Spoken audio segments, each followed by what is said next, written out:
by your local independently owned home hardware and building center location. Homeowners helping homeowners. Welcome to Rogers Center this Friday night. The Boston Red Sox in town for a final time this season. Jacoby Ellsbury has had a great month of September. Bobby Valentine's team has had a disappointing season, much like the Blue Jays. The Red Sox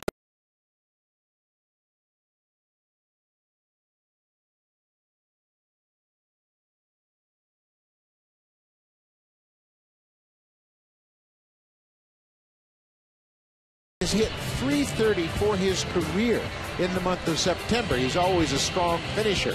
Michael Belis, Cody Ross, Mo Gomez, the DH. Behind the plate, it's Ryan Lavarnway. Daniel Navas in left. James Loney acquired in that trade with the Dodgers as a first base. And Jose Iglesias is the shortstop. Hitting the start tonight for the Toronto Blue Jays, this will be Aaron Laffey. 12 starts already this year. Last time out, he pitched against the Boston Red Sox and came within 1 out of winning on a soggy night in Boston. 4 2/3 innings against the Red Sox. Could not get that final out with the lead. The rains came. He had to sit down. Blue Jays eventually won that ball game, but he has pitched extremely good ball against the Red Sox this year. Take a look at the defense behind Aaron Laffey in the outfield. Rajay Davis, Colby Rasmussen, Anthony Ghost, the youngster in right field. Escobar Johnson up the middle. Brett Laurie at third. Adam Belinda at first, making his 43rd start. And J.P. Arancibia is behind the plate.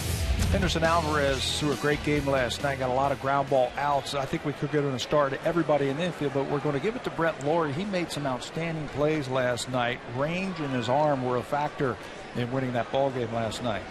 Pedro Siriaco takes one up and away, and we are underway here at Rogers Center. Siriaco's done a nice job filling in. A .301 average. 2 homers and 17 driven in. He's hitting 15 of his last 24 games, a .283 clip. Starting to wear down a little bit. Played an awful lot more than he expected. You can see his average has really dropped off over his last 16 games. And burst on the scene with the Boston Red Sox, and Bobby Valentine's just playing him every day. Yunel Escobar gets a nice hop, 1 down. Let's take a look at the scouting report for Aaron Laffey. It's brought to you by Home Hardware.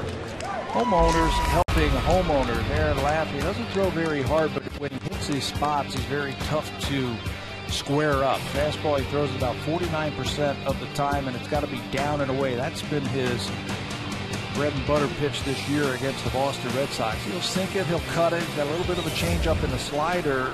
The main thing that he has done, especially against the Red Sox, is he's kept the ball in the ballpark. Hasn't given up a home run to him this year.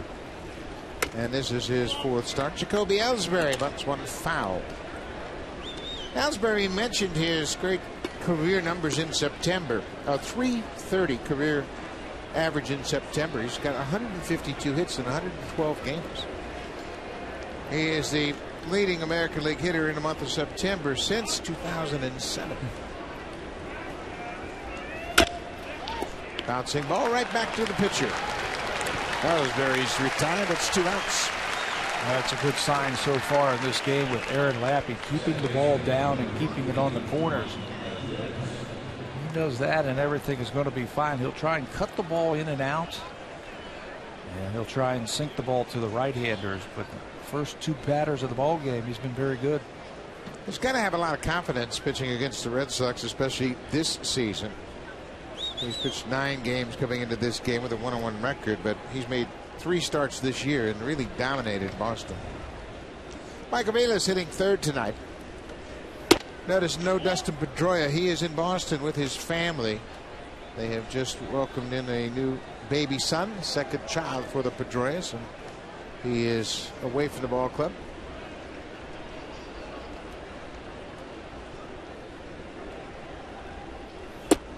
There's a strike. It's 1-1.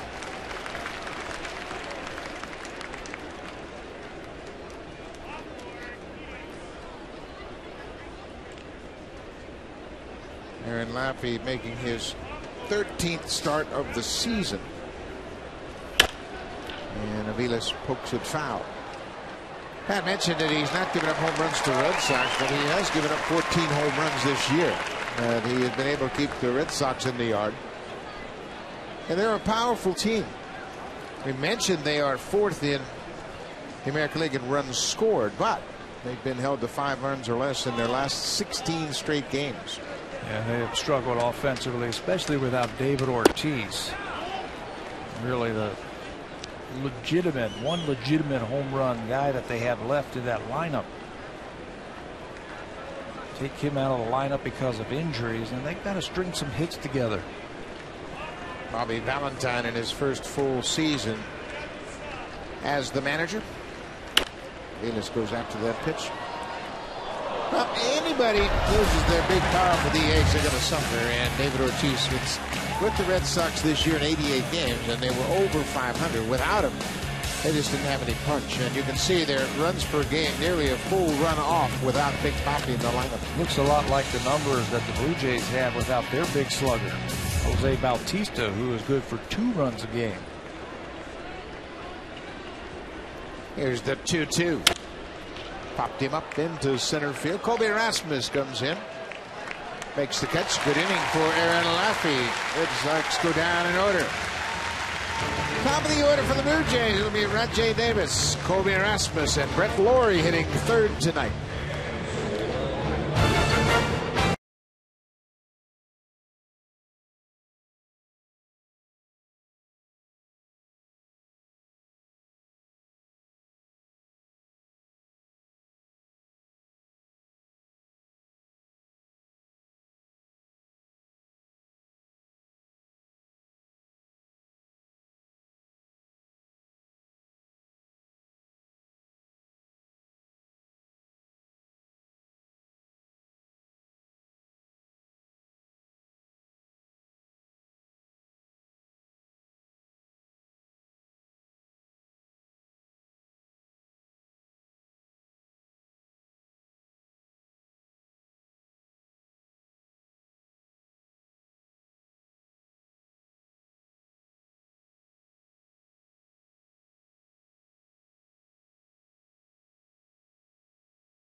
Escobar and Omar Vizco right there enjoying a laugh.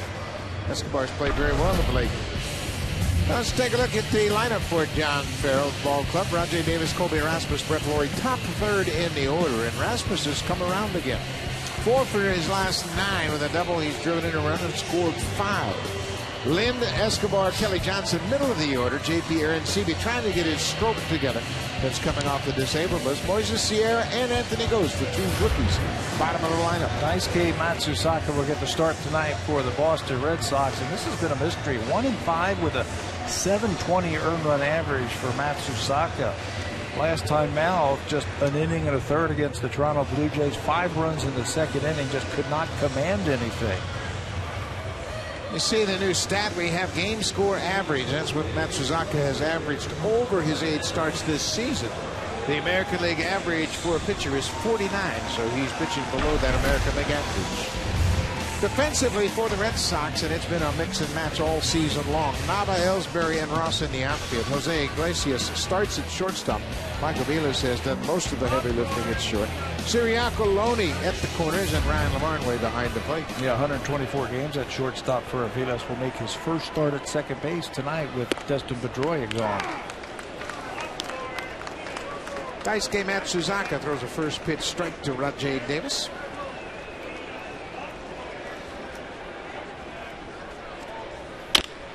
Ball on the ground. Iglesias comes after it, throws quickly to first to retire Davis. 1 down in the first inning. Let's take a look at the scouting report for Daisuke Matsusaka. Just like when we were in Boston, you got to expect a little bit of everything. There are 6 pitches that we're going to throw up on the board that you can take a look at that he can throw. He'll throw them all at any time. He'll cut his fastball. He's got a little bit of a splitter, a slider, a changeup, fastball. I think the important thing for him, though, is being able to command that fastball, something he couldn't do in that start against the Blue Jays. It was all over the place. Kobe Rasmus bats with one out. Shows bunt, takes the ball. Matsuzaka turned 32 yesterday, and he's going to be a free agent at the end of this season. It'll be interesting to see which clubs are interested in Matsuzaka.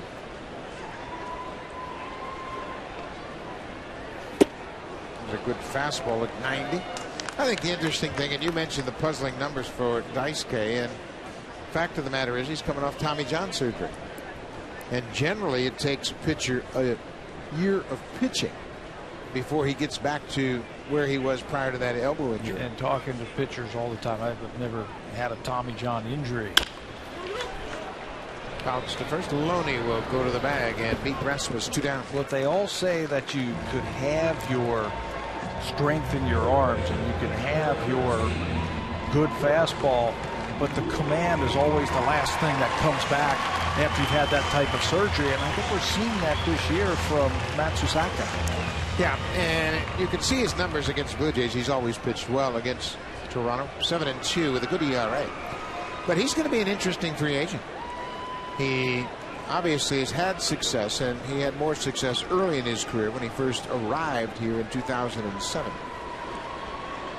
2 outs. Brett Lawrie batting third. No Edwin Encarnacion tonight. He was hit by a pitch on the wrist, and he's just unable to play. He came in the 3rd inning of last night's game. He was hit by Felix Hernandez. Breaking ball. 0-2. Assuming the Boston Red Sox do not sign Matsuzaka, do you see him maybe switching leagues and maybe pitching, going to a pitcher's ballpark next year? Yeah, I think that's a very strong possibility. He wants to stay in the major leagues. He's been asked about the possibility of going back to Japan. He says, no, I want to stay here. He makes his year-round residence in Boston. His young family has grown up in Boston, and they all have adjusted very well, and they like living in Boston. 1-2, 2 outs. Off the plate. But I think your question about where he might end up, I think there are 2 good possibilities. Los Angeles with the Dodgers and San Diego with the Padres. 2 good pitchers' ballparks. You don't have to deal with the DH, and you don't have to deal with the Green Monster. Lawrie fights one off. He has an association, albeit it's a bit obscure. In 2006, he pitched for the Japanese WBC team in San Diego, in that ballpark. And, of course, they won both tournaments. And I think that might be a possibility. Just take him a little farther west and get him on the West Coast. Certainly makes sense. Good pitcher's ballpark in the National League. Lawrie bounces one to third. Siriaco bare hands and throws it away.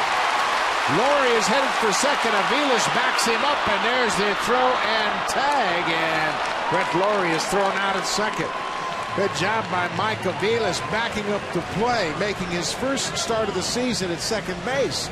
Makes a heads-up play to throw Lawrie out at second base. That ends the first inning. Aviles throws a strike to Iglesias.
And when Siriaco threw the ball wide of first, Mike Aviles on the right backed up the play very well from his position at second. Look at Aviles going over into foul ground.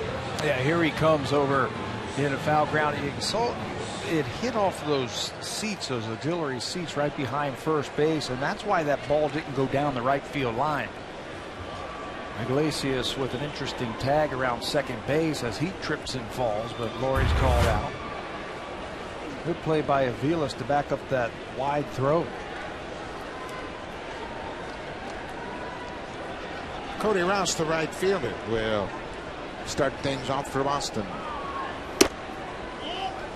Ross has had a good run against lefty pitching this season. He's got a .445 slugging average and an OPS of 1.091 against lefties. He just has good at bats. He's a professional hitter.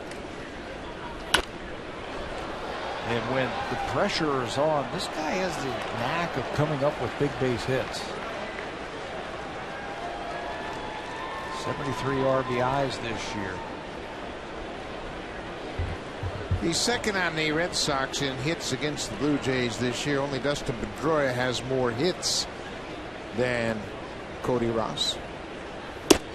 Ross is 12 for 41, a .293 average, while Pedroia is 15 for 48, a .313 clip. So both of these Red Sox have enjoyed success. As we mentioned, Pedroia is not with the team tonight. Pulled to third. Laurie takes his time. That's 3 ground ball outs recorded by Aaron Laffey already. Yeah, that's what you want to see when you got Aaron Laffey on the mound.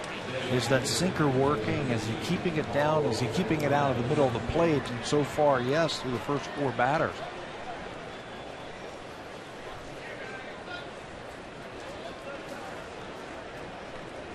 Mauro Gomez serving as the DH tonight.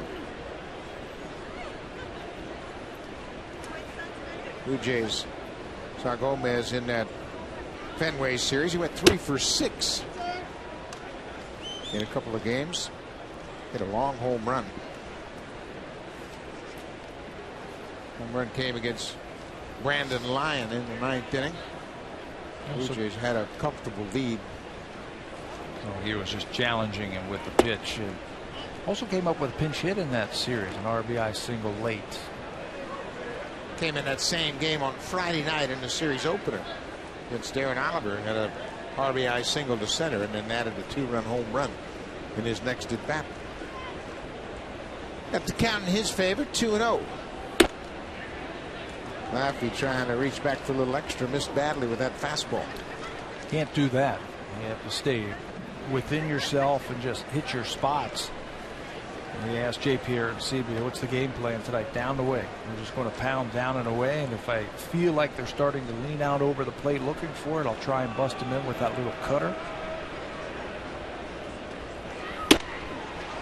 Right at the top of the strike zone, and Laffey throws the strike. It's 3-1.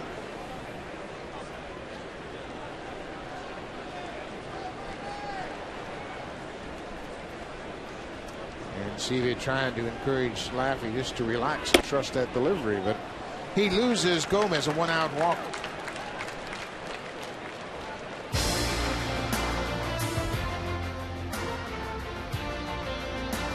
The all-new 2012 Honda CR-V. Yeah, it does that. Honda, the official vehicle of the Toronto Blue Jays. Friday night, first of 3 against the Red Sox. This will be Boston's last visit to Rogers Center this year. Blue Jays have a 10-5 record against Boston. This would be the first series win for the Blue Jays in a season series since 2006. Brian Lavarnway, 25-year-old catcher, struggling to get the stroke going, and that's always been his strength. Yeah, hitting. He had a good year last year in AAA and followed up with a pretty decent year in AAA again as he learned to catch a little bit more. But right now, still has under 100 at bats. There are his numbers in Pawtucket, 295 average. I don't know if you're going to get a lot of power from Lavarnway, but he's got a pretty good idea at the plate. on how to hit. Late on that fastball and fouls it into the seats. LaVarn Wade played collegiately at Yale, and he was a semifinalist for the Johnny Bench Award, which honors the top catcher in college baseball. He was also a semifinalist for the Golden Spikes Award in 2008 as the top collegiate player in the country. He was a 6th round pick of the Red Sox in 2008. 1-2, 1 out. LaVarn Wade is very conscientious about his catching. He wants to improve his catching, and in fact this year was named the top defensive catcher in the International League. A poll of the league managers recognized him for that honor. And that's one of the reasons why he was down there, to catch just a little bit more. They wanted to see if he could do it day in and day out. Laffey runs himself into another full count. The one strength that Laffey has had pitching to this Red Sox lineup is the fact he pitched ahead and never got himself into deep counts. Used a lot of fastballs also. Spotted the fastball nicely and got ahead early and expanded that strike zone. Gomez will be chased back to first.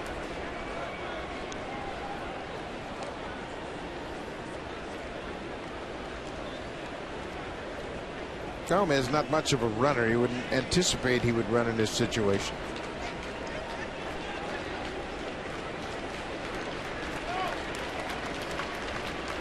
But there he goes. Ball is hit on the ground. Laffey goes to second, and Kelly Johnson wasn't on the bag. Aaron Laffey anticipated a possible double play. Kelly Johnson had already come across the bag at second. He wasn't close to being able to step on the bag at second, so he goes to first for the out. Yeah, the only reason to start the runner is to stay out of the double play, and that's exactly what the Boston Red Sox get by starting Gomez. You see Johnson in front of the bag. Thought that there wasn't enough time to go around the horn, but there is to get the runner at least at first base. And the Red Sox, by starting the runner, stay out of the double play. So Gomez is at second. Switch hitter Daniel Nava, the left fielder, with a .248 average.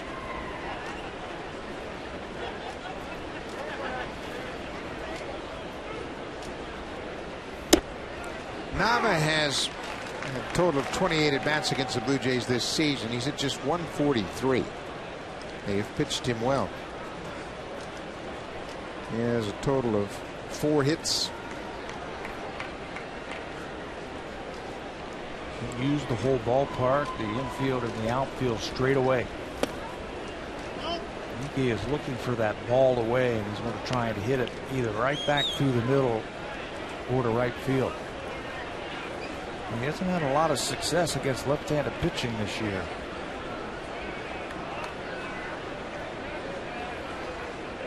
He's just 2 for 10 since coming off the disabled list, and it's tough to come here in the middle of September, try to play catch up to pitchers that have been throwing all season long, and you're going to be behind. Laffey a little bit too fine here this inning. He's going to have to be a little more aggressive and throw a few more strikes. One thing you don't want to do, I think, against the Boston Red Sox is try to nibble. Start to do that and you miss your spots, and you're going to fall behind.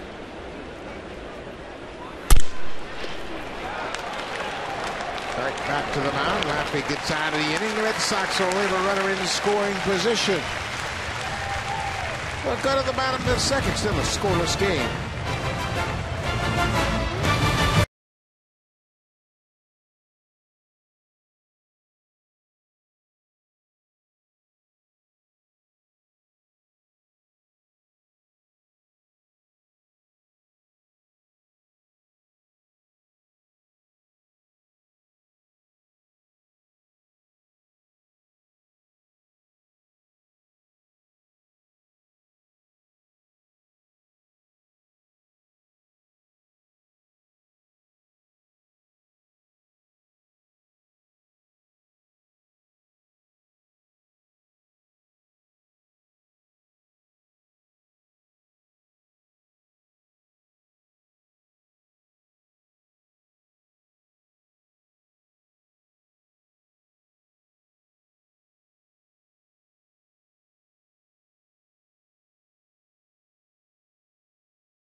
could win big.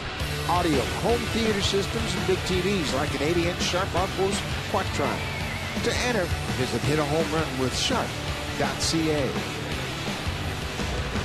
Last night in the first inning with a man on 2 outs, Adam Lind against Felix Hernandez. Been working on getting through the baseball, and he got through the baseball that time against Hernandez. The barrel of the bat was very short for the ball, and that's a good sign. Pulling the ball like that against Felix Hernandez for a home run. Also had a double in that ball game. He was 2 for 4 and really had a quick bat last night. You could see the bat really flying through the zone. Daisuke Matsuzaka delivers and misses with the first pitch.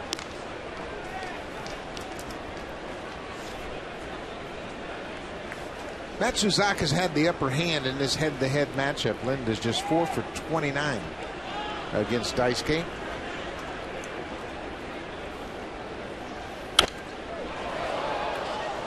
Another good swing from Lind, and he would like to have another hack at that one. You mentioned the troubles that Adams had against Daisuke Matsusaka. He's also struck out a lot against Daisuke. 9 career strikeouts against the Red Sox right-hander. When you look around the league, he is right there with a number of guys that have had problems. There's a good splitter that just missed down and away. Daisuke Matsusaka has struck out Adam Lind 9 times. That's the most of any batter he's ever faced in his career.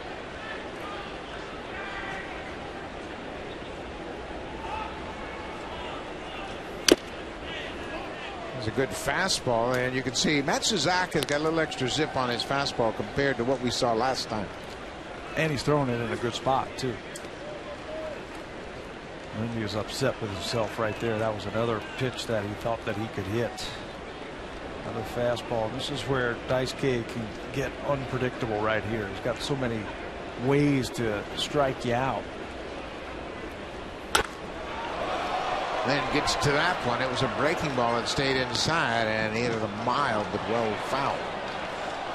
We mentioned the strikeouts. Lind has 9 strikeouts. He and Jack Cust both have 9 strikeouts against Matsuzaka. Aki Iwamura, who played with Tampa Bay, the second baseman, he also has 8 strikeouts. And those were Daisuke's favorite victims. Here's the 2-2 pitch.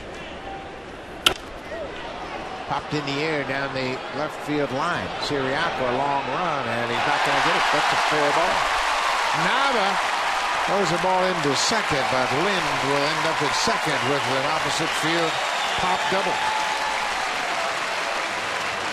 Yeah, that'll make up for some of those line drives that you hit right at him.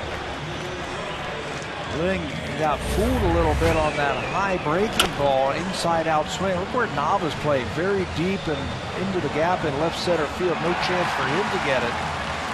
Siriaco thought maybe right at the last second he was going to be called off, looked and said nope, he is not going to be able to get to it, and it falls for a double. 11th double of the season, and that brings a big smile on his face. And okay, there's one of those line drives that was caught earlier in the season. They all even out, don't they? Oh, no, they don't. That's what they tell us. Yunel Escobar, he's been swinging the bat well lately. Had a home run against Matsuzaka the last time these two met. And Matsuzaka says, don't get too comfortable. It was on the first pitch, if you remember. He tried to crowd him with a pitch, and he turned on 2. Line drive right over the monster in left field in Boston. That started off the 5-run inning.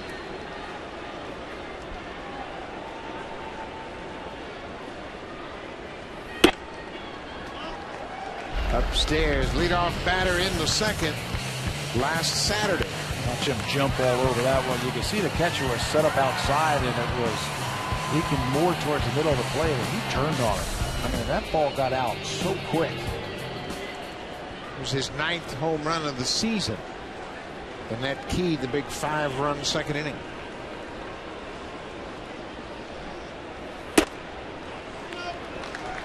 Three 3-0. Kelly Johnson on deck.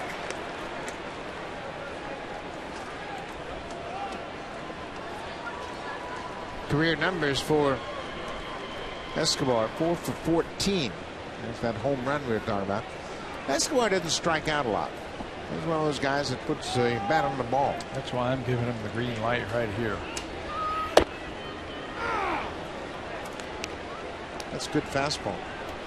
Talking about a better feel for the fastball tonight than the last time we saw Daisuke. You know, it might not be as hard as he did when he first came over here. Back then it was 93, 94. Now it's 90, 91. That time it was in a good spot. He jams Escobar. Lynn will go to third base. Nice piece of base running by Adam Lind. He read it perfectly. Iglesias throws out Escobar, but Lynn moves over to third now with one out. Yeah, you're taught as a young base runner, anything to your right, you can't move up. But if it's a slow roller where the third baseman has to come in and leave his position, or the shortstop's got a bang-bang play over to first base, you can move up on that. That's a good piece of base running right there by Adam Lind. Now, let me tell you something. That takes a little bit of concentration, too. This time of the year, you see the ground ball hit in front of you, you say, well, I can't run. But Lynn read it off the bat very well, the fact that it wasn't hit hard, and he gets over to third. Infield halfway on the left side. Kelly Johnson takes a first pitch strike. Well, Jay's a chance to take an early lead.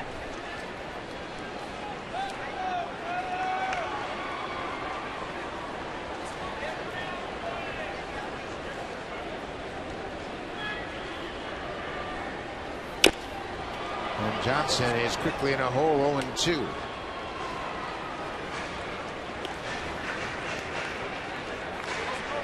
That'll be interesting to see how Bobby Valentine plays it with one out and a man at third and 2 strikes on Kelly Johnson. Now he brings the left side of the infield all the way in. And the right side of Elis is halfway. Now he's going to take a step even closer. Yeah, he was playing back, and now with 2 strikes, the thought is, well, the batter's going to be in a little bit of a defensive mode, so we can bring the infield halfway, possibly cut that runoff at the plate. There's a grounder. Loney has it. Lynn holds his ground at third, and Daisuke makes a good pitch to retire Kelly Johnson.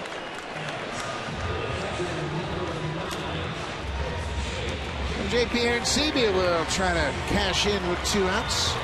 Matt Suzaka gave up a leadoff double. Now he's an out away from pitching around that leadoff double.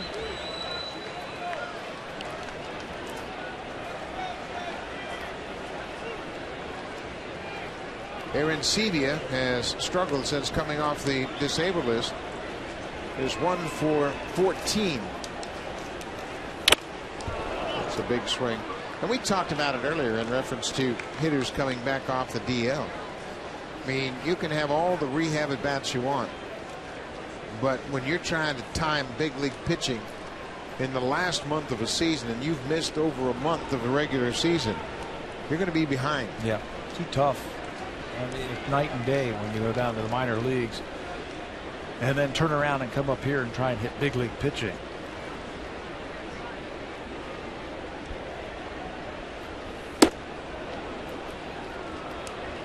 Just those natural type of hitters are the only ones that I've seen in my career who can miss a lot of time, come back out, and it's like they've never missed anything. Players like Rod Carew or Tony Gwynn, Wade Boggs, those good hitters who have won batting titles.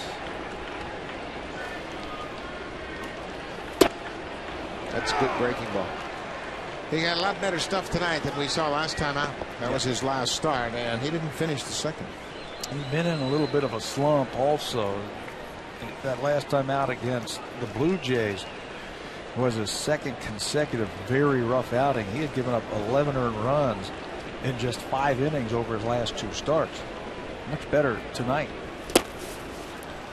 Well, Varnway does a good job of moving in front of that pitch in the dirt. Matt Suzaka is always going to throw that splitter, and it's hard, and sometimes he'll bounce. That you're going to keep it in front of you, so he can throw it with conviction. Well, you can't take away one of his weapons to get an out. That time he tried to really bury it against Arancibia. overthrew that one.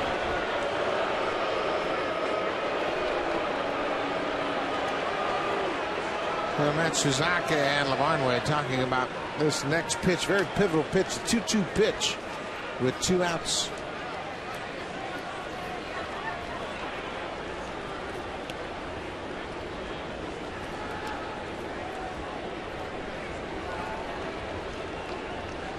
Scoreless game.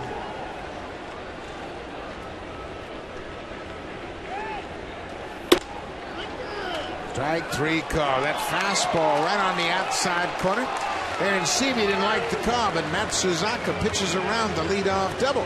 The Blue Jays leave a base runner at third as Matsuzaka, pretty keen tonight with his command, ends the inning with a strikeout.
When the Blue Jays will welcome in the New York Yankees. Saturday, September 29th, the first 10,000 kids 14 and under will receive a Junior Jays Fan Appreciation Player T-shirt. Sunday, September 30th, the first 20,000 fans will receive a Fan Appreciation Player T-shirt courtesy of Home Hardware. Players include Jose Bautista, Brett Laurie, Tracy Jansen, Edwin Encarnacion, J.P. Arancibia, and Colby Rasmus. For tickets, call Blue Jays at 416-341-1234. Log on to BlueJays.com or stop by most Rogers Plus locations. Fan Appreciation Weekend. Yankees are in town for a 4-game series. James Loney takes the first pitch strike. There you see his numbers with the Dodgers and the Red Sox. He was part of that big trade. It kind of caught everybody by surprise. When you look at Loney's career, he's now 27 years old. So he turned 28 in May, and he's hit .268 since the trade. Home run, 5 RBIs. He's never been a power guy. No.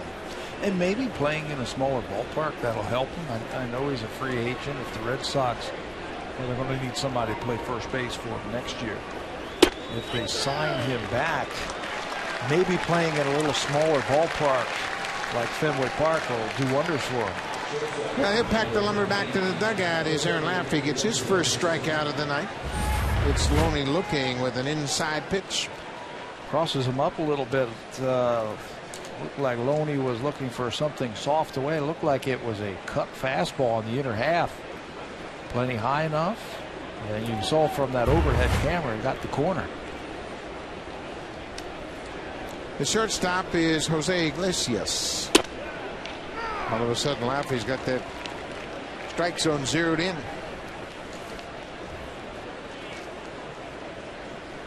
Iglesias has had a bit of a struggle, just 2 for 24. That's being called up from the minors. He gets jammed on this pitch, and Lind will take it as Kelly Johnson was moving over. 2 down. Well, we mentioned the Blue Jays overall have really played well against the Red Sox this season. This is 15 of the 18 games on the schedule. They have outpitched him. Much better ERA. They have a higher average, and the home run differential is substantial. So they have outplayed the Red Sox in every aspect of the game this year. Just the last 2 series alone at Fenway Park, where they swept with 48 runs scored in that series, and they hit 11 home runs. They're winning 6 in a row. Siriaco in his second at bat jumps on the first pitch and singles into center. That's the first hit of the game for Boston. I think they picked up on what you were just saying, how Aaron Laffey has zeroed in on the strike zone this inning. Struck out Loney and then got Iglesias quickly. Siriaco said, I'm not waiting around. Siriaco actually got the last hit against Aaron Laffey in that rainy inning in the 5th in Fenway. He had an RBI single to center, and then it really opened up, and the umpires pulled the plug, put the tarp on the field. Jacoby Ellsbury. Ellsbury had a big night Tuesday night. Had a 4-hit night, including a walk-off base hit to beat the Yankees. The only game that Boston won in that series. That came on his 29th birthday. Isn't it funny how some guys just finish up strong season, no matter, been out with injuries in the last couple of years and missed significant time, but he's always finished up the month of September swinging the bat well. Gets a base hit here, may have broken his bat.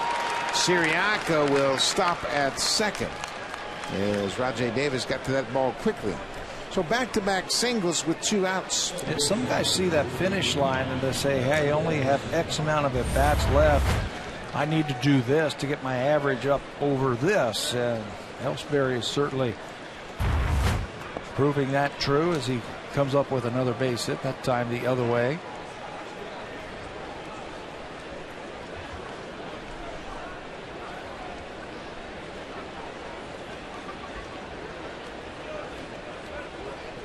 So Mike Aviles, we mentioned he's batting third in the absence of Dustin Pedroia. Pedroia is away from the team, so Aviles will drop into that third spot.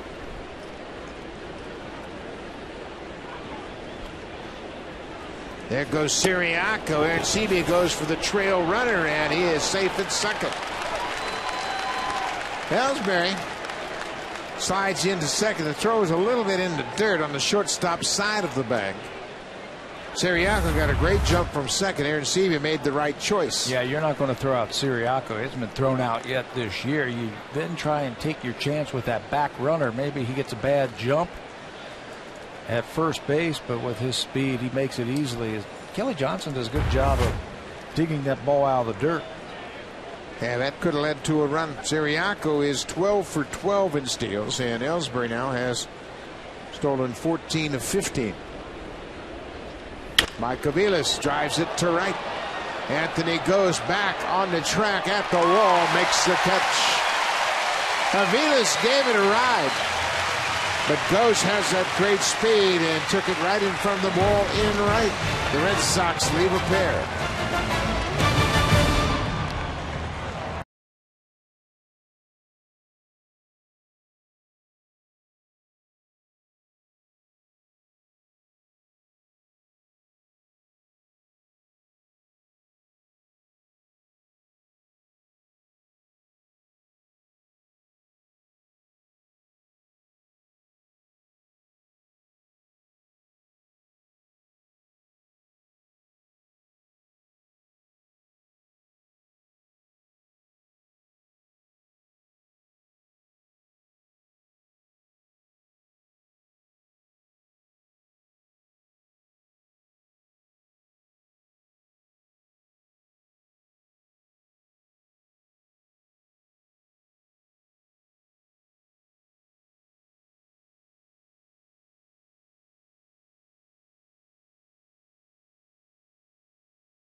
Enjoying those big comfy green chairs in the TD Comfort Zone. Our guests of TD.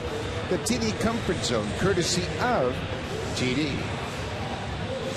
They're all set and ready to go. They got their Blue Jays toques on. They got their big, large economy size popcorn, and they're ready to go. Moises Sierra is ready to go. He is batting 8th in the lineup tonight. He's the DH. In case you're just joining us, Edwin Encarnacion is not available tonight, at least at the start of this game. He was hit by a pitch in last night's game and has a sore wrist. So Sierra gets the nod. It'll be Sierra, Ghost, and then back to the top of the order, Rajai Davis. And now Sierra gets hit by a pitch. An inside fastball, and he'll take his base.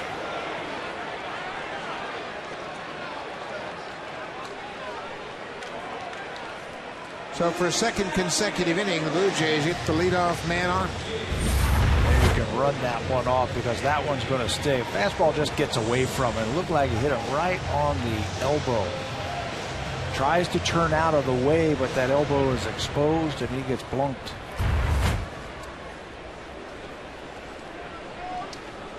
Lind had a leadoff double in the second. He would move to third, but was stranded. So Anthony Gose. Siriaco at third base, in guarding against the bunt. Gose takes one inside. I don't think it's a good time for him to bunt. I think it's a good time for him to go ahead and swing away. It's early in the game. You've got first baseman holding that runner on. Last night he pulled that ball for a double against Felix Hernandez. I thought was a huge hit in that big inning. Late on this fastball. He got a double after Rajai Davis had been caught off third, rounding third base on a bunt by Jeff Mathis, and then Gose made it second and third with one out, and actually that was second and third with two outs, and then Brett Lawrie delivered. Right. The two-run single to center, and finally capping it off the inning was the three-run home run by Edwin Encarnacion. That Suzaka started his delivery, but time had been called. I don't know if that one was called by Anthony Gose or it was called by the catcher, but you could hear home plate umpire Tony Randazzo right away calling time.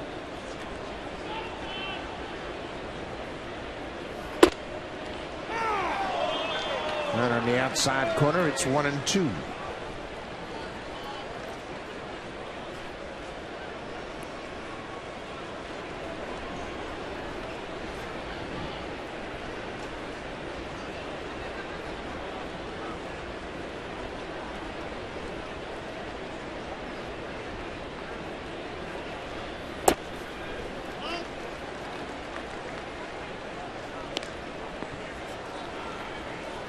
Matt Suzaka struck out Aaron Siva to end the Blue Jays threat in the second. He has one strikeout. Blue Jays have a pair of hits. Brett Lawrie with an infield single, Lynn with a bloop double. That's it.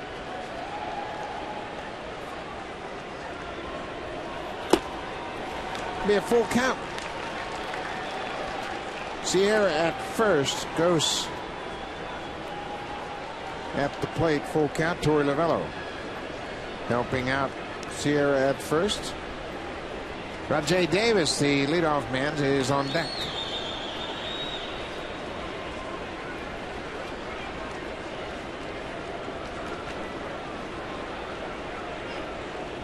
There goes Sierra. Ball is fouled back. You know, one of the things we've seen from Gose here the second time through, he's made the adjustments. He's made some physical adjustments in his batting stance and the way he's at the plate.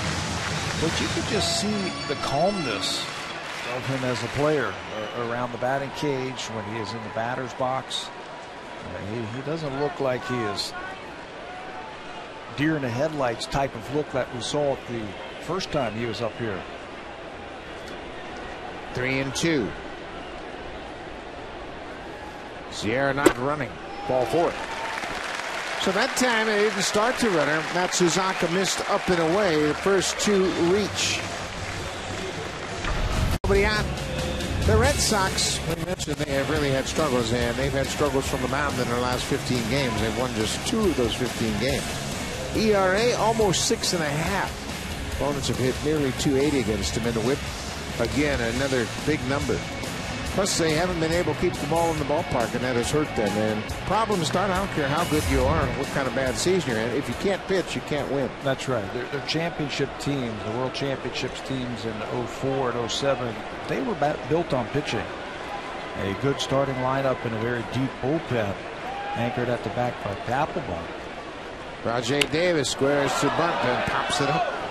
But we talked about this in the opening. Only 3 teams have walked more batters than the Boston Red Sox this year. Only 2 teams have given up more runs than Red Sox pitching. And when you win, you pitch. And that just hasn't been their way this year.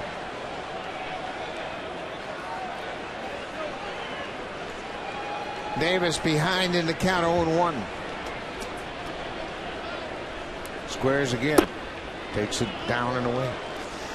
The Blue Jays bring all of their bunters out early, just about every day. Torey Lovullo will throw from about 20 feet in front of home plate. And Lovullo will have Ghost and Mike McCoy, Rajay Davis, Moises here out bunting. Omar comes out and helps some of the young kids, almost like a player coach on their bunting. Davis fouls it off. Got a piece of it and found it right back into the catcher. That's such an important part of the game, and the Blue Jays are aware that certainly without Bautista's bat in the lineup, we might have to bunt more frequently, and that's why they have paid the attention to detail. They've used a couple of different variations. They've had the suicide squeeze this year. They've had the safety squeeze. That has been beneficial to them. They've bunted with runners on first and second. And then a straight sacrifice. 2 balls and 2 strikes. I like to see it back in the game like that. For a while there, it was nobody really bunted anymore. I think it's a very valuable part of the game. Well, I think since we've gotten a little bit further past the performance-enhancing drugs, the PEDs, that runs are down, pitching has had the upper hand, and the bunt's going to be important once again. Speed is important. Again, speed, bunting, all that kind of things, little things of the game. 2-2.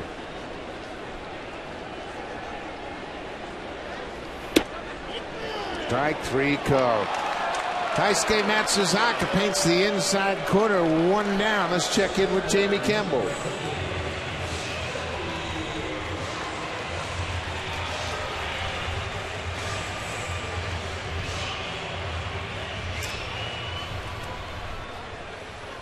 Those 2 teams were rained out in last night's game, and when you look at the Tigers, you just think that sooner or later they're going to go on a run. Tonight they've given Justin Verlander a 4-0 lead. They got to beat the Indians. The Indians have really given them trouble.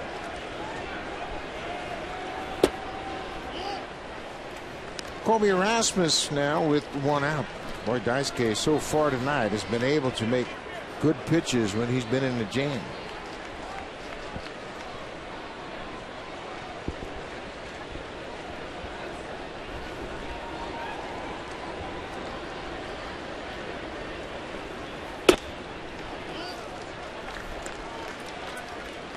Rajay Davis, a frustrating at bat, and Farrell pats him on the back. And he had a rough night last night. Misplayed a fly ball that led to 2 runs for Seattle, and then was caught rounding third base. So you want to get out there very quickly and do something to help the club. That time couldn't advance the runners.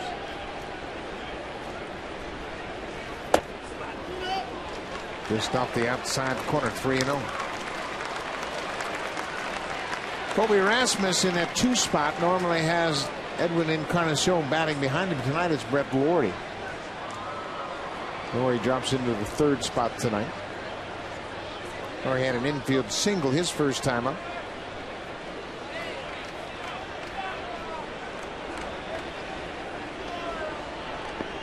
Here's the 3-0 pitch right on the corner. Well, you can see Matsuzaka's making some quality pitches tonight. We didn't see this kind of command from him last time we saw him at Fenway Park. Yeah, ability to reach back for a little something extra. Like that last inning when he got J.P. Arancibia looking, his fastball climbed up to 93, just like in the olden days. That's another good pitch on the inside corner. Ties up Rasmus. Yeah, he is moving that ball to outside corner, inside corner, in and out very effectively. Even when he falls behind, he gets right back into it.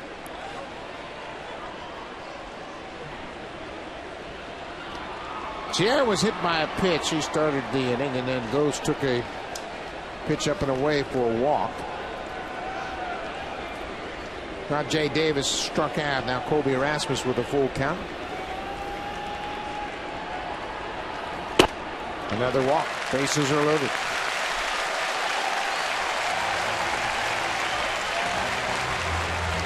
Hey fans, keep watching with the bases loaded. We're a grand slam away from awarding an 80-inch sharp Quatron Aquas LCD TV. To enter, visit Hit a Home Run with Sharp.ca. Sharp. Big is too small a word for it. Randy Neiman, the pitching coach, has come out of the Red Sox dugout. All of a sudden, Matsuzaka has hit a batter and walked 2 in this inning.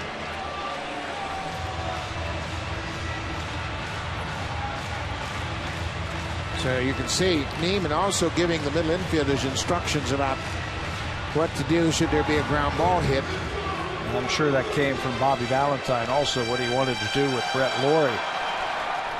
Also, when a pitcher has thrown this many pitches in this inning, in just 1 inning, I think it's a good idea to go out there and just give him a little bit of a breather. Talk to him for a little bit, bring the infield in, stall a little bit so he can catch his breath. 20 pitches in this inning. Bases are loaded. Sierra, Ghost, and Rasmus. Brett Laurie at the plate. Goes after the first pitch and pops it into the seats. Mentioned Laurie came up with a big clutch hit in last night's game. A 2-out, 2-strike, 2-run single in the 4th inning. And that broke the 2-2 tie. Been working hard on staying a little bit lower in his stance at the plate. Blue Jay hitting coaches feel like he is jumping towards the baseball as it's on its way, and that's where you lose a lot of power. They want him to stay a little bit closer to the ground.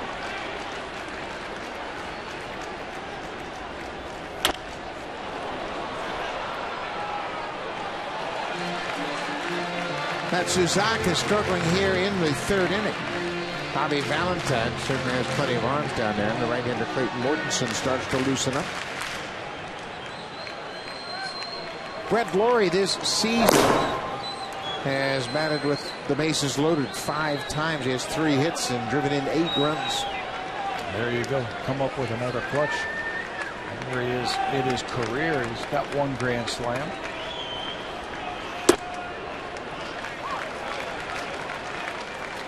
And this is where the hitter has to remind himself the pitcher's in trouble. I'm not. Yeah. I think that's the biggest thing you can do. You try and find any kind of advantage, but the one mental advantage you can have by not putting pressure on yourself, telling yourself that the pressure's on the pitcher, he's got to come to you.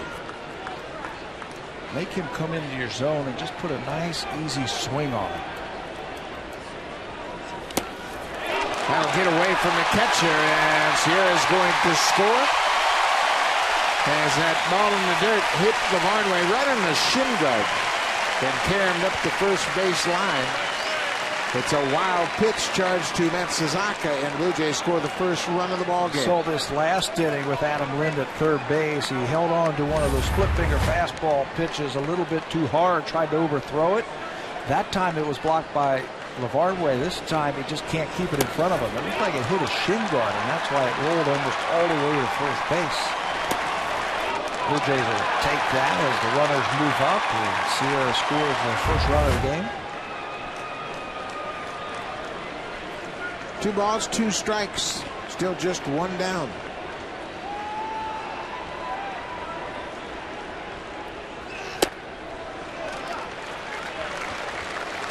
Really reached back for a little extra. Threw it 95, but it missed badly away. Same strategy he used against Aaron Sebia to end the second inning, trying to get him to look at one of those fastballs, but he just pulled it.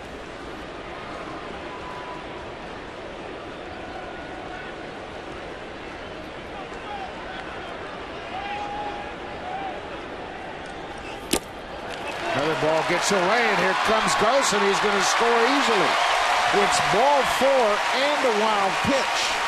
So both the Blue Jay runs this inning have come in on wild pitches by Matsuzaka. Boy, I like watching Anthony Ghost run the bases. When that ball got away from LaVarnway, it didn't go that far. Normally you're saying, okay, there's going to be a play at the plate. Look at that, just outside the dirt. No chance to get him at home. Look at that. Where's Matsuzaka? He's not even in the picture. And you can see Ghost, his first move was toward home. He's got great instincts and certainly getting better with every game. So it's 2-0. Runners at the corners. Still just one out.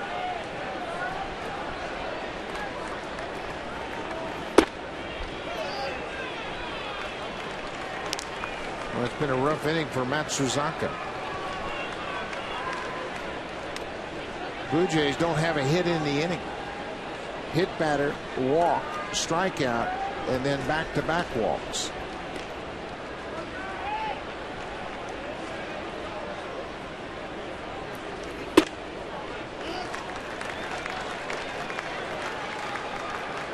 Boy, things turned around quickly for Matsuzaka. The first couple of innings, I mean, he was painting, he was throwing fastballs for strikes, he was flipping his breaking ball in there for strikes, and now back to nibbling. Well, and two, shouldn't be a surprise. This is only his 9th start of the season, coming back from Tommy John surgery. And you mentioned it. We see the velocity. He's been up to 95 tonight. Yeah. But the command will be the last thing to come. Command, touch and feel. See his numbers through the lineup first time through. He's gotten better and better. That's not the case tonight. And goes after that pitch down and in and fouls it off. I think Matsuzaka is going to be an interesting free agent. Yes. Everybody wants to discount what he has done, but when you look at his numbers, and you know, he's got 50 wins.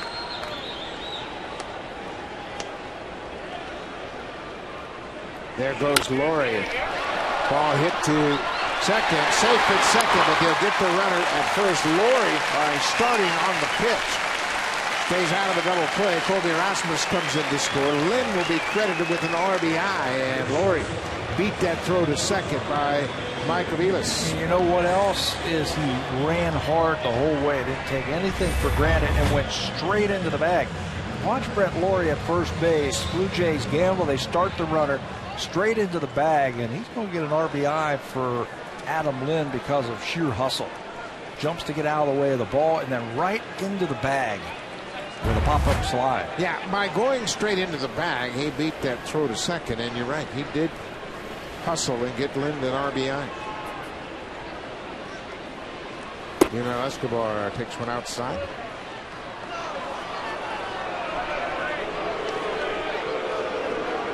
Bob Davidson called a swing on that. I didn't think it was. Neither did Escobar. Really looks like he checked his swing. Maybe the judge, this is from the side. I don't think so. Now, Escobar never really had any thoughts that he might be called for a swing.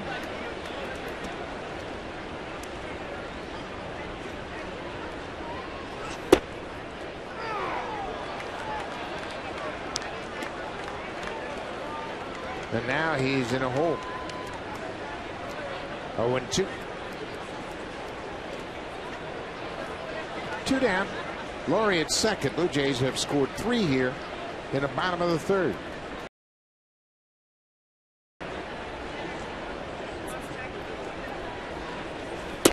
Way outside.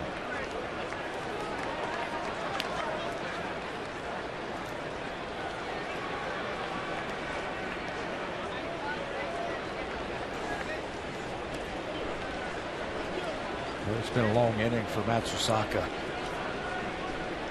He is up to 63 pitches now in the third inning.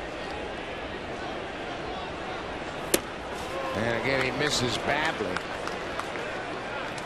as he pulls that fastball way outside. And you see, this is his sixth big league season. The first two seasons he was outstanding, 33 and 15. And then the last four, it's been a different story. Look at the difference in the ERA. Was this a matter of the league catching up to Daisuke? Yeah, a little bit of both. Pitching a very tough ballpark at Fenway Park, but the whip also 1.5. I mean, you're giving up 1.5 base runners per inning. That's a lot of base runners. So my question is, he's a free agent. Do you pay for past performance or future performance? Well, traditionally, free agents have been rewarded for their past performance. But now you have to factor in his return from Tommy John surgery. He had that last year. And traditionally, the history for Tommy John pitchers is that second year is when everything comes back to normal. I think he'd be a great fit in the National League like we were talking about earlier. I'll throw another team in there. Now, they might not need him unless they go ahead and make some trades or something. San Francisco would be a great place for him also. Yeah, big ballpark and certainly has a lot of room to pitch. And quite frankly, I mean, any pitcher that is able to escape the American League East should have a better go of it. 2 balls, 2 strikes, 2 out. Brett Laurie at second. Escobar stays alive.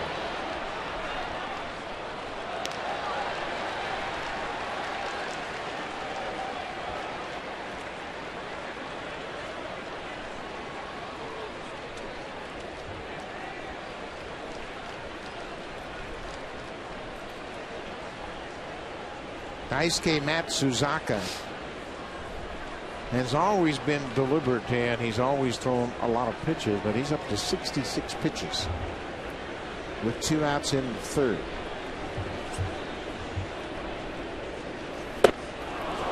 And he strikes out Escobar to end the inning, but the Blue Jays break on top. They scored 3 runs without the benefit of a hit. They lead it 3-0.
Audio soundbar, Blu-ray player, and Aqua's LCD TV. To enter, visit Hit a Home Run with Sharp.ca. Sharp, big is too small a word for it. Well, that was quite an inning for the Blue Jays, and you look back and look at the scoreboard and say, wow, 3 runs in the third. They must have got a couple of big hits. Still looking for their first hit in the third inning. Sierra was hit by a pitch, Ghost walked, and then Rajay Davis, after failing to sacrifice, struck out. Rasmus walks, and Laurie walked, and Blue Jays scored 2 runs on a wild pitch and a ground out. Yeah, 2 wild pitches and a ground out. The rally. Daisuke threw 37 pitches in that inning to run his game total up to 67. The cleanup man for Boston, Cody Ross.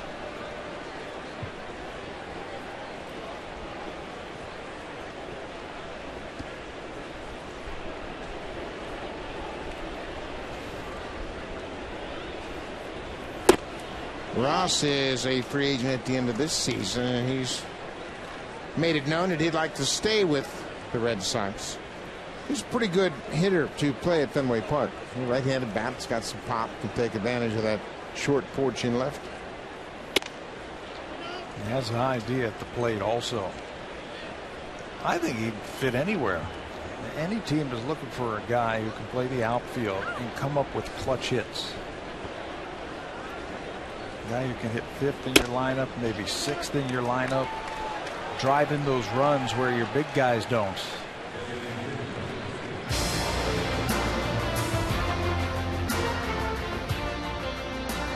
The all-new 2012 Honda CR-V. Yeah, it does that. Honda, the official vehicle of the Toronto Blue Jays.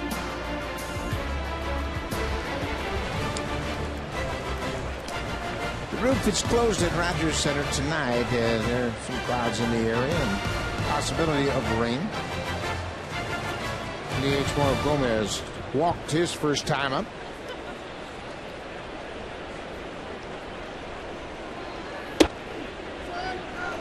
Inside, that's 5 straight balls.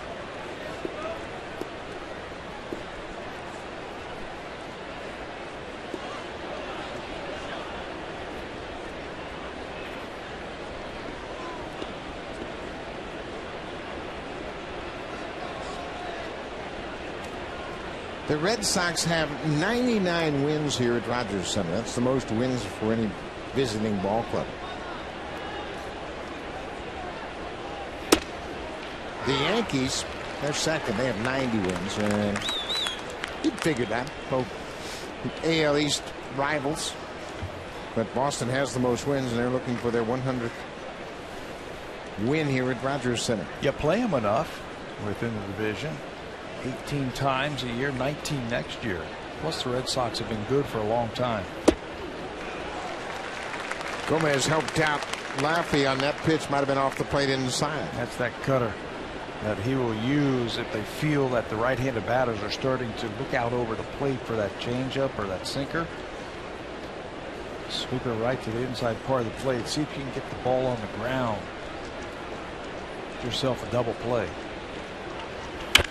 There's a line drive to left. That'll get down in front of Rajay Davis. Cody Ross stops at second. First 2 reach here in the top half of the 4th.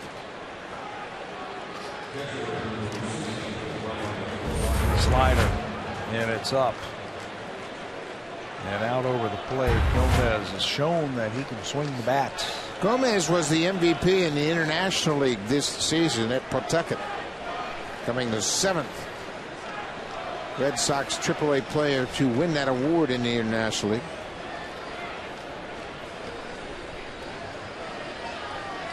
First and second, Brian Lavarnway.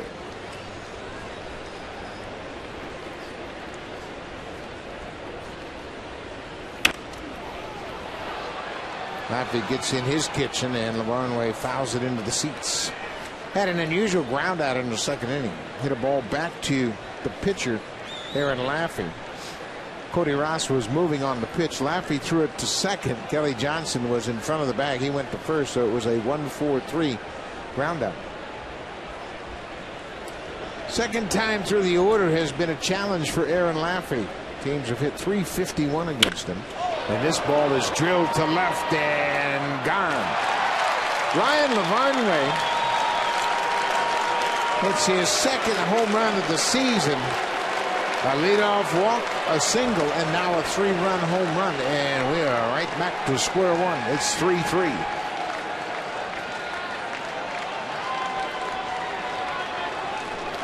He's plenty big enough. Lavarnway hasn't shown the power, but he has a little bit right there, especially when you spin a ball up there.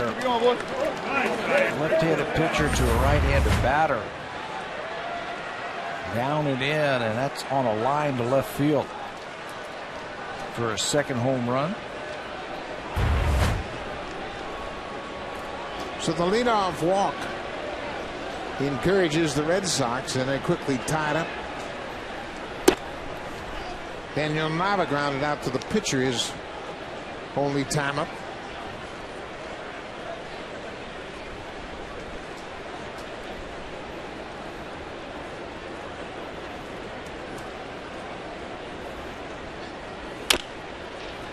Bouncing ball, took a wicked hop. Look at Laurie handle that. Oh my. You can't teach that. That ball hit right on the seam of the dirt and the artificial surface, and he was able to react to it quickly. Reflexes, that's what you need, and quick hands at third base. Watch this hop after it hits a seam. He goes over like he's going to play it to his right, and it bounces all the way back to his left. Quick hands, reactions. Setting up to play that ball off the side, and you can see the reaction on his face. How surprised he was on that hop, but he makes the play. Well, and to his credit, he's out here every single day taking balls off the bat and fungos from Brian Butterfield, and he'll get a lot of those during pregame practice. Not on purpose, it just happens. Look where this ball bounces. Boink, all the way to the right. Stays right with it.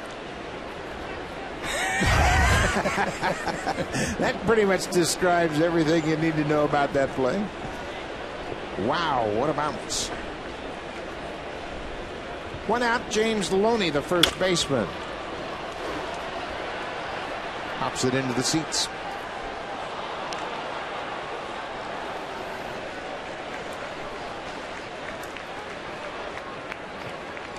Loney played his entire career with the Dodgers before coming to Boston in that trade. The trade. In Boston, they call it the Nick Punto trade. He was a throw-in. Adrian Gonzalez, of course, and Josh Beckett. This ball is hit hard. Right field. Anthony goes backpedaling just on the edge of the warning track is there, and Loney's retired.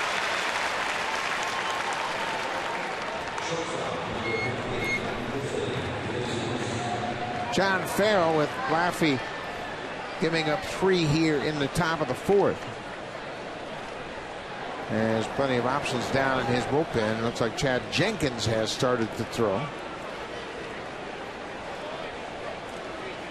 And Farrell is checking on the status of Jenkins down in that bullpen. Conversation will go something like this. Where is he at? Can he be ready for the next batter? Pete Walker responding to John Farrell. The shortstop Jose Iglesias popped up to the first baseman.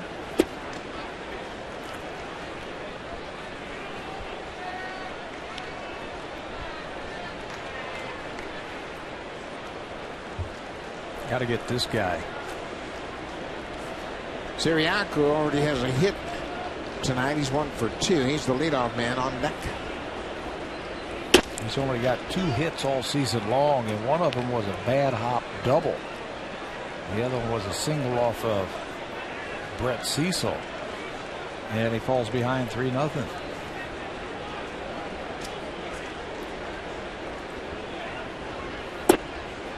And there's a strike right at the bottom of the strike zone. It's 3-1.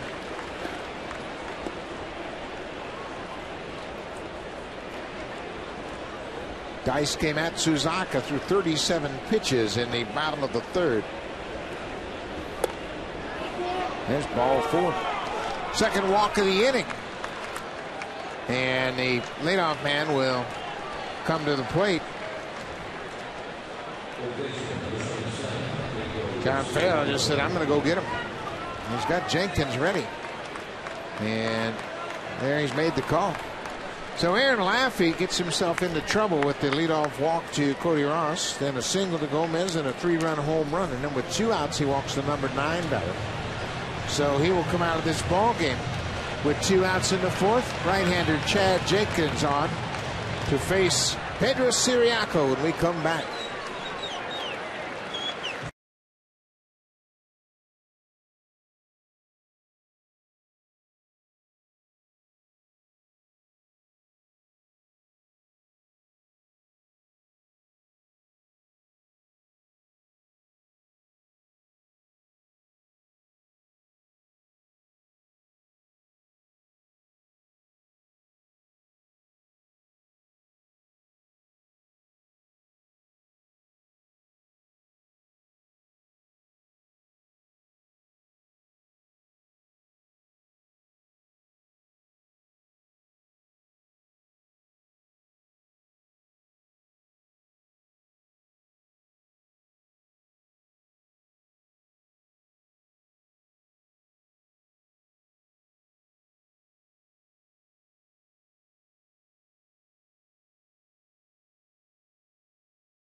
2 outs and man at first base.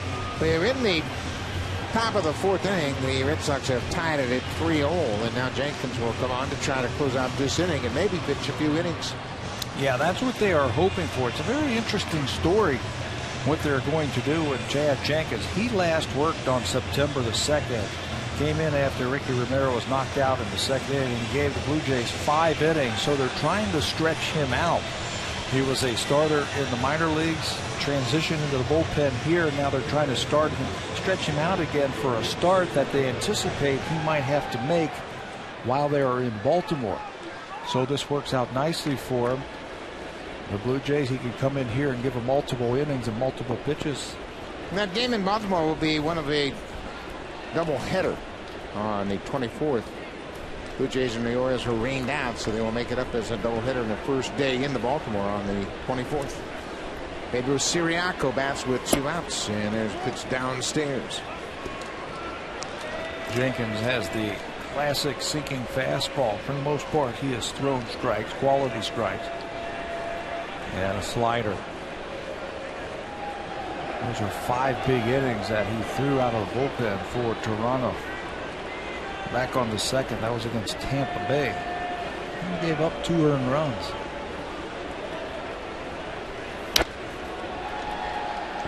Ball on the strike.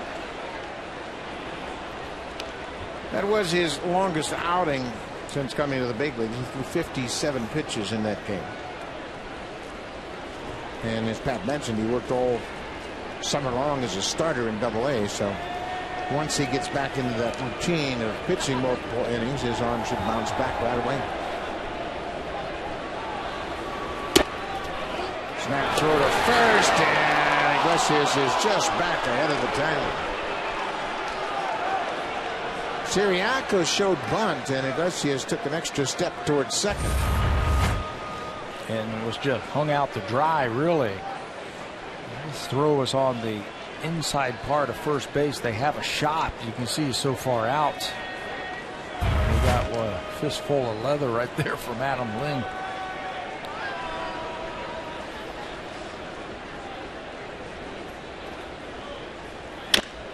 Bouncing ball to third. Much easier play for Laurie this time, and he throws out Siriaco, so Jenkins comes out of the bullpen to record the final out, but the Red Sox have tied it up 3-3. It'll be Kelly Johnson, J.P. Arancibia, and Moises Sierra against Daisuke Matsuzaka when we come back.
City TV.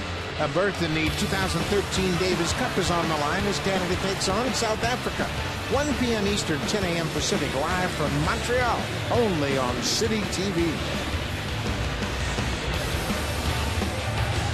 Big shot of the Rogers Center. Beautiful downtown Toronto. Lit up. 3-3 ball game. Kelly Johnson will lead things off. We mentioned Daisuke Matsuzaka threw 37 pitches in the bottom of the third inning. Blue Jays scored 3 runs without the benefit of a hit. Matsuzaka gave up an infield hit to Brett Laurie in the first and a bloop double to Adam Lind, and that's been it. Yeah, Blue Jays haven't really squared up a lot of pitches from Matsuzaka. He hasn't really hit the ball that hard.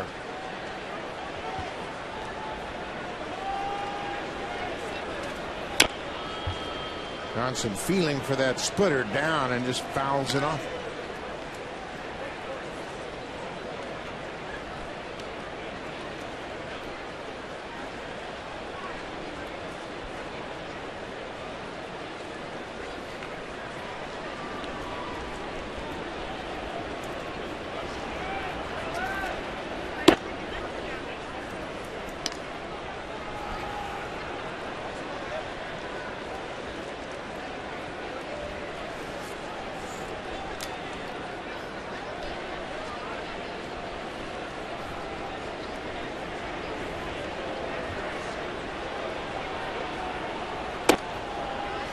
Matsuzaka got underneath that pitch and pushed it up out of the strike zone.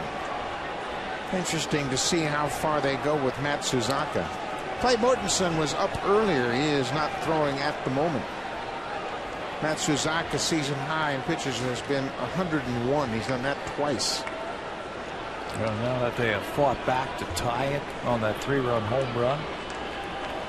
Imagine if he gives up a hit or gives up a base runner, they might get that bullpen started pretty quickly.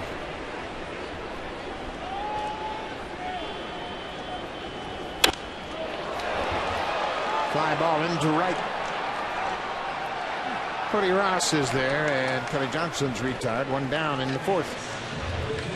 Aaron Laffey was the starter for the Blue Jays. He goes 3 2/3. Is charged with 4 hits, 3 earned runs. Walked 3 and struck out 1. His game score, remember, we're going to add this new feature. His game score for the night, 36. And a reminder that the average game score in the American League this season is 49.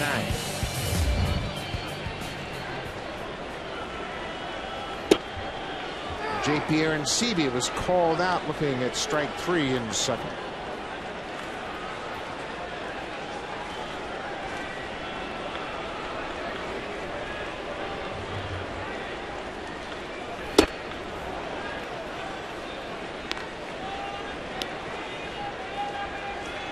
I think the Red Sox are watching film on J.P. Arancibia. They know he's become a pretty good off-speed hitter, especially with 2 strikes. That's 3 straight fastballs Matsuzaka's thrown to him. And he was late on that fastball. I think that's the real challenge for young hitters coming in the major leagues. You can come up and have success. Pitchers don't know you. They will kind of survey the strike zone, throw you a lot of different pitches, and you can get off to a good start. But boy, that second year, you really got to grind. And there's a breaking ball out of the zone. Arancibia chases. He struck out twice tonight. Well, don't throw him a breaking ball for a strike because he can hit it hard. He was in a nice groove where he was hitting a lot of home runs before he got hurt on breaking balls with 2 strikes. That's why I think the last time they called him out there, the catcher and the pitcher were talking, threw a fastball for the strikeout.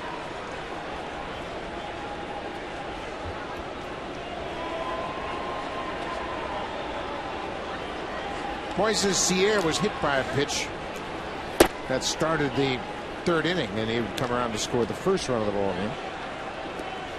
He scored on a wild pitch. Anthony Ghost scored on a wild pitch, and now he's got that protective pad over his elbow.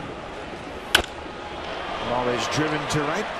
Cody Ross is there, and Daisuke Matsuzaka has a bounce back inning. We have played 4 here at Rogers Center. It's a 3-3 game. Now it's time for a Blue Jays Central update. Here's Jamie Campbell and Greg Zahn in the Blackberry broadcast studio.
great baseball action tonight on Sportsnet 1. Coming up next, it'll be the Baltimore Orioles at the Oakland Athletics. Joe Saunders, the left-hander, will go to the mound for Baltimore. Tommy Malone will go to the mound for Oakland. Malone is 12-10, and what a matchup. Baltimore tied with the Yankees at 81-62. And how about the Oakland Athletics? They have an 82-61 record. 82 wins for the Oakland A's. Second best in the American League behind Texas. How about that? And every year we want to discount Oakland and Billy Beane and his ability to put teams together, but he has done a great job this year. They are 3 games back. Oakland Athletics are 3 games back of Texas. Chad Jenkins came into the ballgame with 2 outs in the 4th and got Pedro Siriaco to ground out.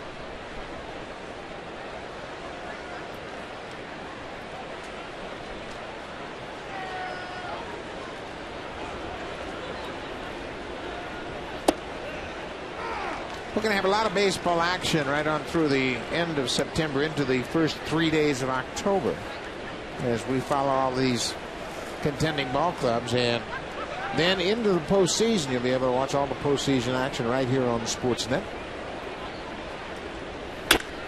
Sharply hit Escobar. 360 in time to get Ellsbury. What a play. Yunel Escobar has played very well. He is positioned up the middle and takes one away from Jacoby Ellsbury. Yeah, a lot of it goes to the positioning of where he started. This is called in the circle as he takes that ball. Gets a good jump on it by Ellsbury. Knows he's got to hurry because Ellsbury can run. And with that good arm, records the first out. 1 out. Number 3 hitter is Mike Aviles. Hits this ball through the hole into left field. So a 1-out base hit. We'll go back to that first play, and Pat can explain in the circle as you watch where the shortstop is set up. When the middle infielders hear from their infield instructor Brian Butterfield in the circle, draw a line from where Escobar is all the way to home plate. He has to be inside the circle of the mound. That's where he wants to be because the scouting reports say that that ball goes back through the middle like that. And it paid off once again. It's a great point of reference because the shortstop can line himself up with that edge of the mound and home plate, and he'll know he'll be in the right position. 1 out. So Cody Rouse is the cleanup hitter. He walked and scored in the 4th inning. He got the leadoff walk from Aaron Laffey.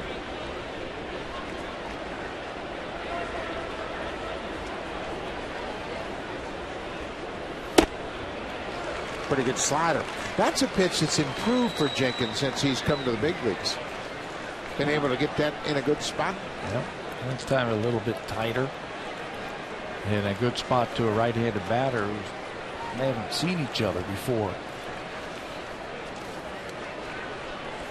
There was some talk of possibly Jenkins still going down to the instructional league next week to get some work in before that doubleheader that we were talking about. If he can pitch 3 or 4 innings here tonight, he might not have to do that. Get stretched out, throw 55, 65 pitches in an outing, keep the game right where it is, tied at 3, and John Farrell will say, you know what? We've got him stretched out enough for that start. Yep, and maybe just do a side session before it, because they've always said, the Blue Jays, it's hard to duplicate this type of atmosphere right here. Little tapper out in front of home. Aaron Seabu will go to first. Ross is retired. Aviles moves to second on the out. Good sinking action on that ball. Got Cody Ross to hit the top half of the baseball.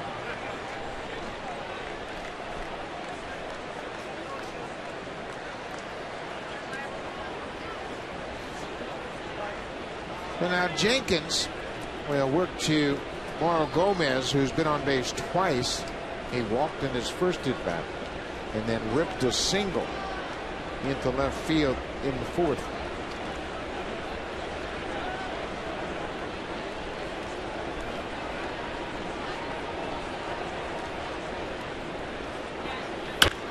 Goes after the first pitch, and Brett Flory Has missed it, and now the umpire says no tag. John Farrell's going to come out and argue the fact that he ran out of the baseline to avoid the tag.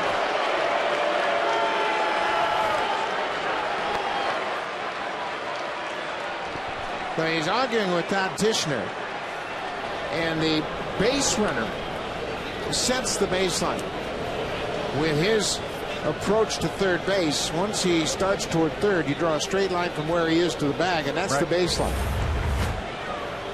Well, there he is as he comes towards third base. Laurie goes over. You know what? I think that's a pretty good call. Yeah, it's almost like he made a circle. He went inside and then outside, and he ended up into the same baseline as where he started. He didn't really go that far out of the baseline. Laurie, trying to avoid making the long throw across the diamond, swipes at Aviles, clearly missed him, and look at Aviles, said, no, he didn't tag me. Good job by our cameraman in the tape room down there, as they got a couple of different angles. And once again, a manager loses an argument with an umpire. And I think the umpire is right in this instance. Aviles, again, that one pirouette, he went to the inside, circled back around to the right side, and came back right where he started. Didn't really make like a question mark, if you will, a straight line and a big bow out of that baseline. I mean, your natural reaction as a manager to say, wait a minute, he went outside the baseline. But he did not go that far out of the baseline in avoiding the tag.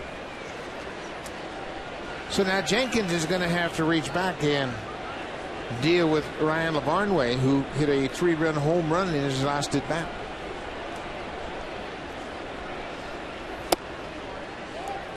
Ball on the strike.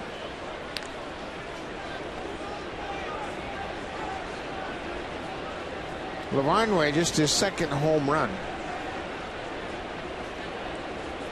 He's only had 90 at-bats since joining the Red Sox. Outside.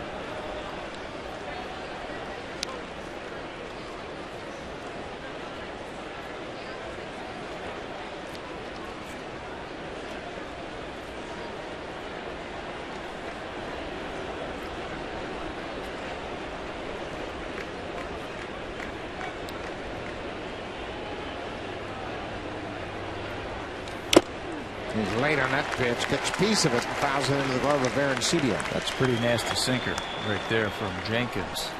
It's 91 miles an hour.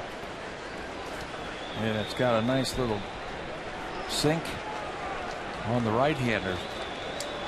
Still have to be able to keep throwing it for a strike.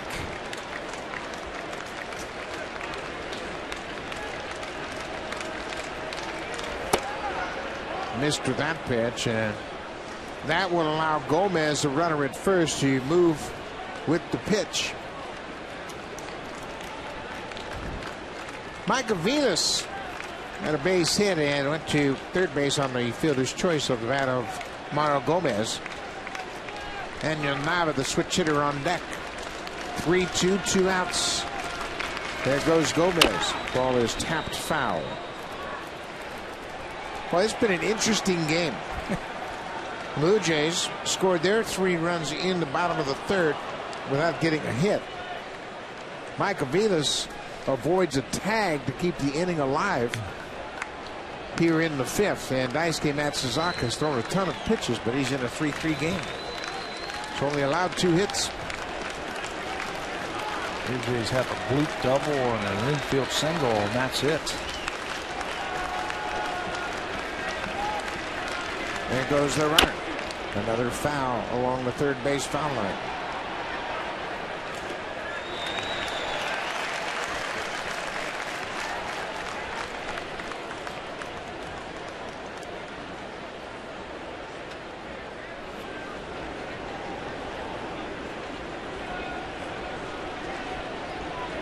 First and third, 2 outs, a 3-3 game as we play here in the top of the 5th. First of 3 against the Boston Red Sox to wrap up the season series against Boston. Another foul. Jerry Royster has been busy. He's becoming very popular over there at third base with the fans along third base line. Royster has thrown the last 2 foul balls to the same kid. Pretty soon he's going to expect the hot dog in return. Knocks me up a dozen. That sinker is just being tipped by Lavarnway.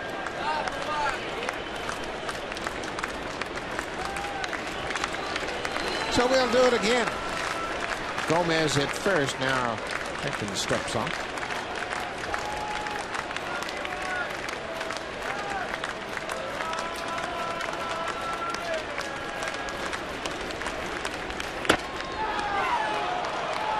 Lavarnway takes the walk. That loads the bases. Bases loaded. 2 outs. Let's check in with Jamie Campbell.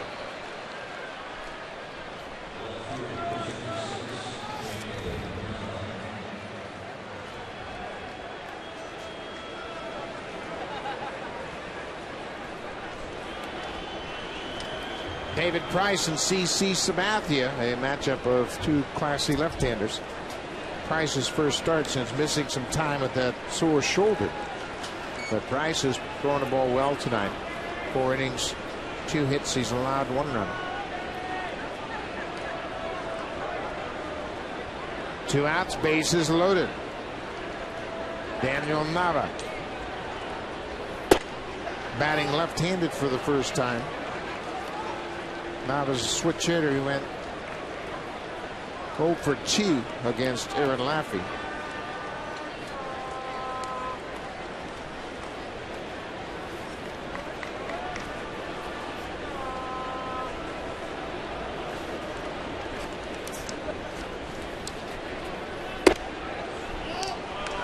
Jenkins misses again.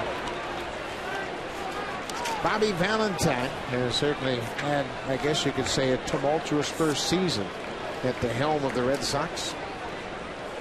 His club now battling back to have the bases loaded. Aviles, Gomez, Lavarnway. Third to first, Daniel Nava. 3 for 9 with a grand slam.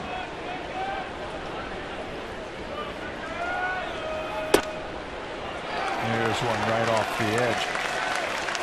How much is a pitcher, when he gets a ground ball to third base, think he's out of the inning, and then the out is not recorded, have to crank it back up? That's a great point. He saw the ground ball hit the third and just assumed it was going to be third out of the inning. Kind of walked toward the dugout, and then Aviles avoided the tag. Nava singles into right. Aviles is coming home. Right behind him is Gomez, and as you see, Lavarnway goes first to third, so Daniel Nava comes through with a 2-out, 2-run single to right. Never to give up. Boston leads it 5-3. Finally gets a pitch on the inner half, does Nava. Jenkins kept working him away. Finally gets one on the inner half and delivers. Rips it into right field. This guy hitting .211 with runners in scoring position. Pulls it into that hole for a couple of runs. And that point that I was just making, a pitcher thinking that he is out of the inning, made a pitch, got the easy ground ball third base. Out is not recorded. Got to crank it back up. And right after that, base on balls and then a base hit. Yeah, we see it all the time, and oftentimes you'll see a fly ball to the outfield. Pitcher thinks it's going to be the third out of the inning. He's walking off the field. The ball's dropped, and then he's got to shift gears, get back into it again mentally. Might have been the situation with Jenkins. But anyway, you got to credit Daniel Nava for coming through with the base hit. First and third, 2 outs. James Oloney. 0 for 2 so far tonight.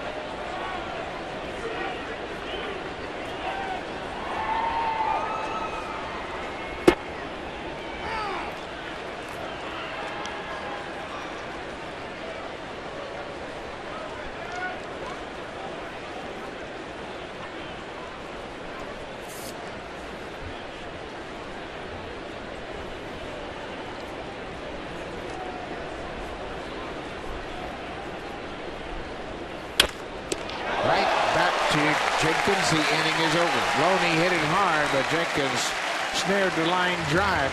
Boston scores 2 in the top 8 of the 5th. And they've taken a 5-3 lead.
They'll be here at Rogers Center beginning Thursday, September 27th.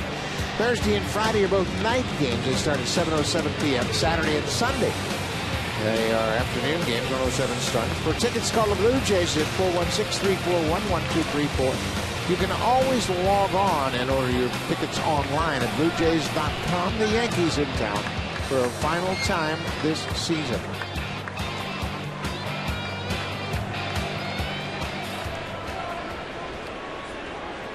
Number 9 hitter Anthony Gose shows bunt, takes a strike. Gose walked and scored his only time up. He has put together better at bats. He was an out the first time he came up here. He'd just spin the ball and he would go up there and swing. And now he's got a plan. And he's got a chance. How much do you think it helps these young players to have Chad Mottola here with them? I think it really helps them a lot. Chad Mottola was their batting coach all summer long in Las Vegas, and he knows these hitters better than anybody. Bouncing ball to second. Aviles has it. Gose is out. 1 down. I was talking to him today, and he was talking to me about all these young guys, Gose in particular, about all the stances that they tried to work with this year, the hand placement, trying to find something that will work for him. And they think they finally found it, where his hand position is to get his arms going. And he says he sees the ball so much better when he is down just a little bit lower. 1 out. Top of the order. Rajay Davis has gone 0 for 2. The comfort level also, having a guy that you have worked for in the past and worked with in the past, helping you out in that month of September. Yeah, you saw Brett Laurie talking with Chad Mottola. They spent a lot of time together last year. Mottola's with the club in spring training as well. And I think that another voice, another set of eyes is a good thing. There has been rampant speculation that Blue Jays are going to have Mottola serve as the assistant batting coach next year.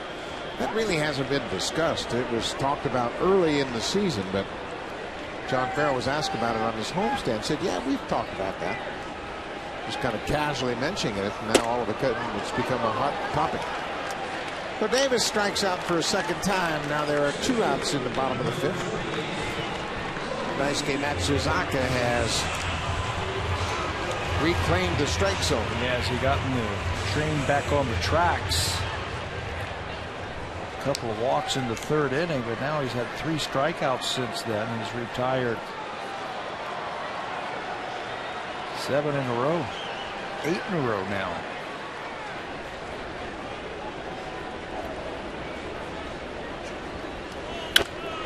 Rasmus goes after the first pitch.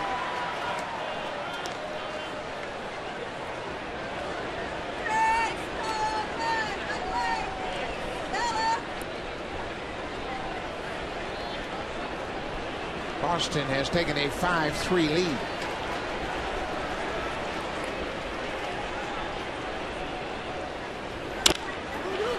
That's pulled to first. Loney will take it himself, and the inning is over.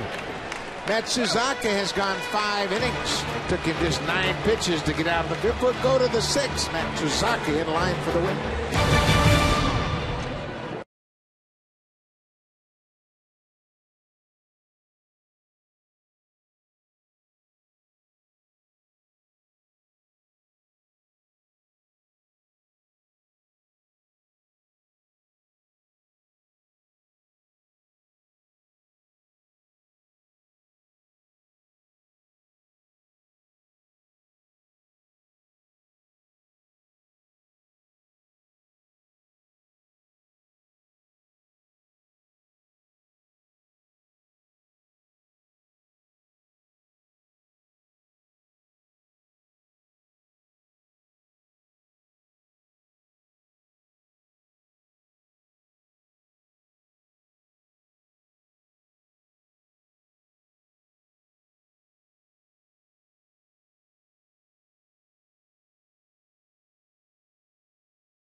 And he's been a long-time player and coach in the big leagues. And he had some fun with a young fan here at Rogers Center. He got a foul ball and said, "Here, young Mr. Lynn, would you like to have that baseball?" And he gets one on the next pitch and said, "Hey, how about 2?" And then they just started playing catch. One more, 3 in a row. And now Jerry Royster has a fan for life right there in the front row. He's having a good time. He's going to need to get a bag to carry all those baseballs out of here with him. Jerry Royster's from my hometown, Sacramento, California. In fact, he played Babe Ruth baseball for my father. Played on the same team, and I've known Jerry obviously forever, and he's had a nice career. Jason Frazier, his 45th game of the season, but more significantly, this is his 500th career appearance in a Blue Jay uniform. He's pitched more games in a Blue Jays uniform than anybody in franchise history. Milestone night for Jason Frazier. 3rd in innings pitched for relievers in the Toronto organization. Incidentally, you mentioned the 500th appearance for Frazier. He gets 2/3 of an inning here. That'll give him 500 innings in his career as a Blue Jay.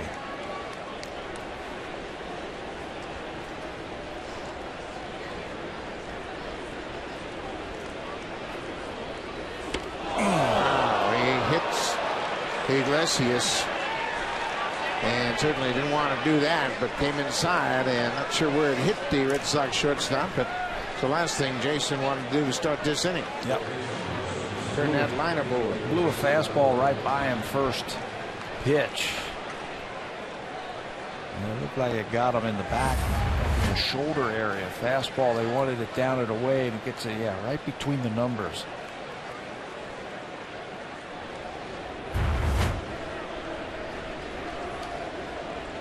And once again, the leadoff man's aboard for the Red Sox.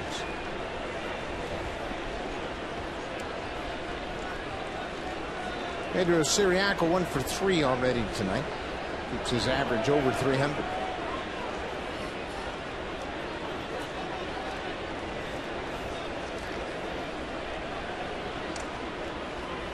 Siriaco bunts it. Frazier fields it and goes to first in time to retire Siriaco. Sacrifice works. Runner moves to second. One down. This copyrighted telecast is presented by authority of Rogers Blue Jays Baseball Partnership and may not be reproduced or retransmitted in any form. And the accounts and descriptions of this game may not be disseminated without the express written consent of Rogers Blue Jays Baseball Partnership. Now, the Red Sox have a runner in scoring position with one out.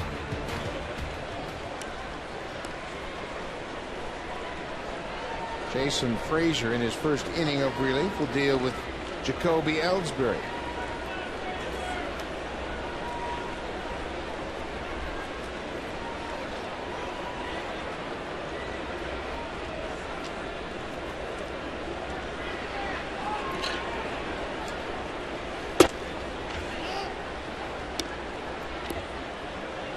Frazier, for his career, this is his 520th big league game.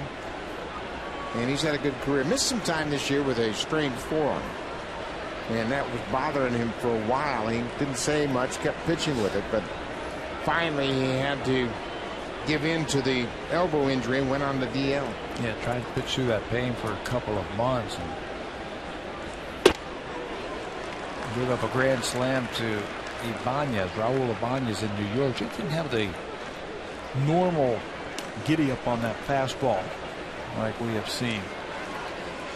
And it was revealed that his arm was bothering him, so he spent some time on the DL, but he looks healthy now. Ellsbury's always been a challenge for Jason Frazier. Ellsbury's 4 for 7 against the right-handed. He has done a good job there of keeping that ball away from him. The Jays have pitched Ellsbury tough this year.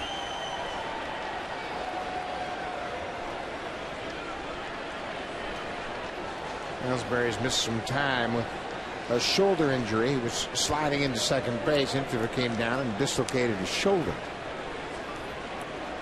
The last couple of years have been injury problems for Ellsbury. Yeah, in between, he had a great year last year. He had the broken ribs a few years ago, and then the injuries this year. Shoots this one into left. Rajay Davis on the run will slide and makes the catch. That ball was dying quickly, and Davis has got the speed to close ground on it.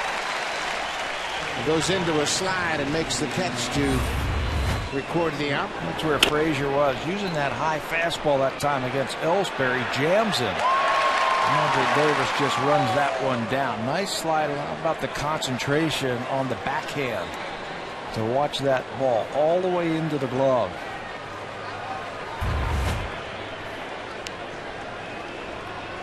Rajay with a nice running catch picks up the second out of the inning. Mike Avila's had an interesting inning last time up. He got a base hit. And this time he's going to fly out to right. Goes to makes the catch. He does in fair territory. The inning is over. Jason Frazier with a good inning of work.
Facebook today.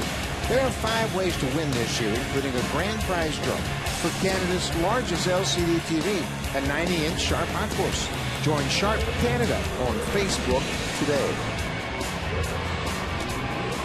Daisuke Matsuzaka looked like he might not be around for a very long time tonight, but he's in here in the 6th. There's Big Papi, who has been dealing with an Achilles tendon problem, and he has been out of the lineup for a long time. And we mentioned how the Red Sox miss his bat. They scored 5 runs tonight on 6 hits, but boy, they missed the presence of that big bat in the middle of their orbit. The one guy in the middle of the lineup who can consistently knock the ball out of the ballpark. So they've had to be creative in scoring their runs.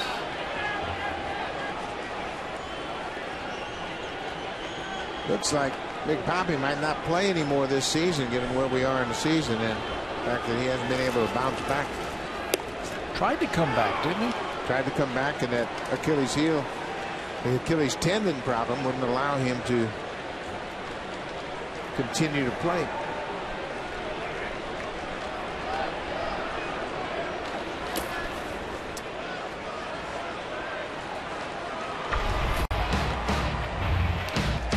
Talk about match units. Everybody is complaining around the Blue Jays about their injuries, but they're not even on the top 5 list here. Most DL assignments this season in the majors. The Red Sox lead the way. They have had 34 different DL assignments. The Dodgers are right there, and they've lost Matt Kemp a couple of times. San Diego's been killed. Laurie hits it to shortstop.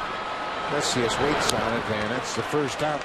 Bottom of the 6th. Yeah, everybody talks about the Blue Jays, and they've had injuries. I mean, they've had some major injuries.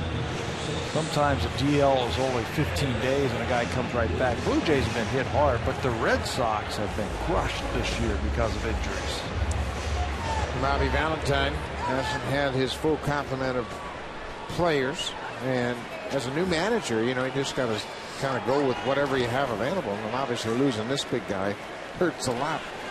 But the Phillies, they were on that list. They lost Chase Utley and Ryan Howard for half the season. Colorado, they lost Troy Tulowitzki. I mean, everybody's lost key players. That's what's really interesting. Of course, the Blue Jays have lost Jose Bautista. Yeah. Doesn't get any bigger than that. Some of the players that the Red Sox have had on the DL this year: Carl Crawford, Jacoby Ellsbury, Big Papi, who we saw, Josh Beckett, Daisuke Matsuzaka, Dustin Pedroia. I mean, they've lost their big guys all season long. And Matsuzaka is making just his 9th start of the season.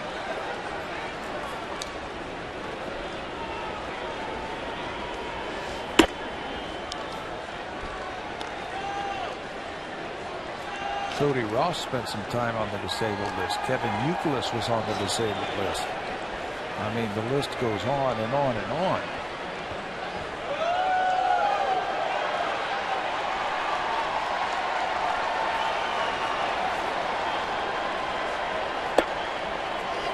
Matsuzaka missed outside, and he's nearing 100 pitches. That last pitch was 94. The Red Sox have pitchers warming up behind Matsuzaka. Remember, he threw 37 pitches in the 3rd inning. That really elevated his pitch count.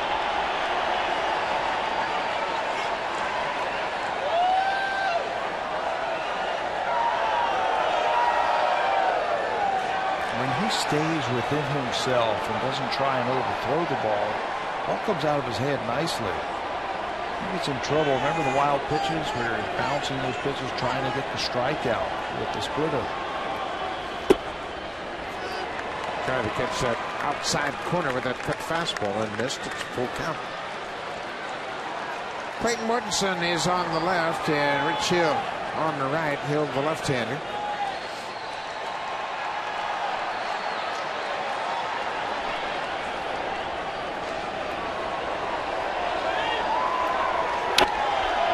Good cut by Lynn.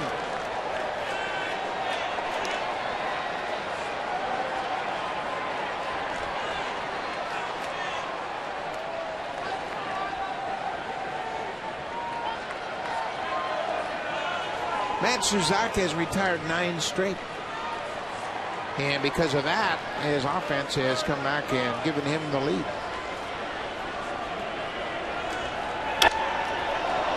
Pop back out of play.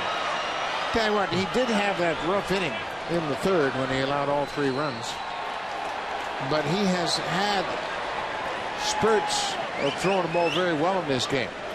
That sharp break on his breaking ball, good location on his fastball. He just hasn't been able to stay consistent. Yeah, keep it going. I like the one pitch he threw to Aaron Cedar where he reached back for a little something extra for a strikeout in the second inning. Lynn hits it high into the air and right. Cody Ross on the run, and he won't get it. And Lind is going to take the turn and head to third. Here's the relay from Aviles. Not in time. Adam Lind with his first triple of the season. His second extra base hit of the night. Had a double down the left field line his first time up. And now drives a 3-2 pitch to the gap in right center field. Looked like he tried to cut a fastball in the inner half. Less than 2 outs with 1 out. This is a good play right here by Lynn to get to third base, less than 2 outs. The play's right in front of him, and right there he makes the decision when Ross can't come up with the ball cleanly that he's going to try and get to third base where he can score on a sacrifice fly. Good job by Lynn. Bobby Valentine is out of the Red Sox dugout. Looks like he's going to take the baseball from Daisuke Matsuzaka. Daisuke did a good job of hanging in there after a rough inning into third. He will turn things over to Clayton Mortensen, the right-hander, with 1 out and a man at third base. Red Sox are up by 2.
September 15th, the Blue Jays will take on the Red Sox. 1:07 p.m. Special kids prize tickets in the 200 and 500 level outfield seats after the game. Kids 14 and under can run the bases just like the pros. For tickets, call the Blue Jays at 416-341-1234. Log on to BlueJays.com and stop by most Rogers Plus locations tomorrow. Another great Junior Jays Saturday right here at Rogers Center. Clayton Mortensen, his 21st appearance of the season. And the Blue Jays have seen him, and he can be nasty. Yeah, sinker, slider type of pitcher, throws over the top, short arms it just a little bit. Last time the Blue Jays saw them was that first game in Boston just a week ago. And one of the players he faced in that first inning was Escobar. He greeted him with a single to right field. Kobe Rasmus had led off the inning with a triple. Encarnacion lined out. Mortensen came in, and Escobar dumped a single into right field. So once again, Escobar with a chance to drive in a run. The Red Sox will start with the infield back. Bobby Valentine has used this where he will have them charged just as the pitcher is set. They're still back. The first pitch upstairs. It depends on who the runner is at third base. If you can try and steal a run, third base coach will tell that runner, hey, the infield is back, go on a ground ball up the middle. Well, as the pitch is delivered, as those infielders start to creep in, they can hit you at the plate. Inside, and Escobar just barely gets out of the way. It's 2-0. Yeah, the third base coach will walk over to the base runner at third and say, okay, you're going on the ground to third, short, second, and first, everywhere but the pitcher. And I would say that's what they'll do right here. Siriaco, even at third, is deep. And when you bring your infield in, you've got to be aware at third base of what's going on.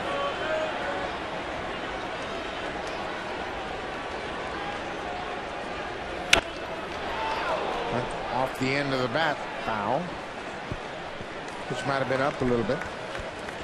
2 balls and a strike. You know, Escobar so far tonight 0 for 2. Got 47 RBIs for the season.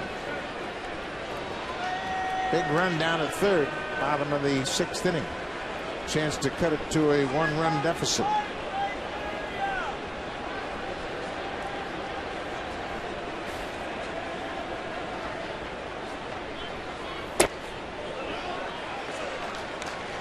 Three and 1.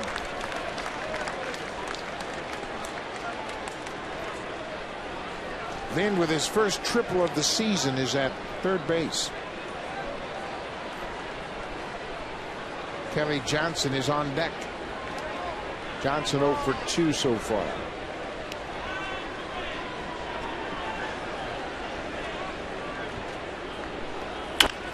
Ground ball to third, and Lynn wants that ball go into foul ground. Looked like he knew it was going to go foul the way he broke from third. He was going on contact, no doubt about it. Yeah, especially since the ball was topped by Escobar. He would have been able to score, but I think he felt that ball was going to go foul all along.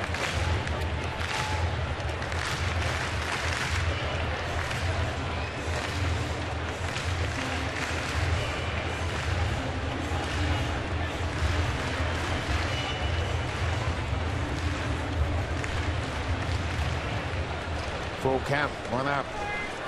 Clay Mortensen in the game in relief of Daisuke Matsuzaka. Matsuzaka goes 5 1/3. He lodges 3 hits.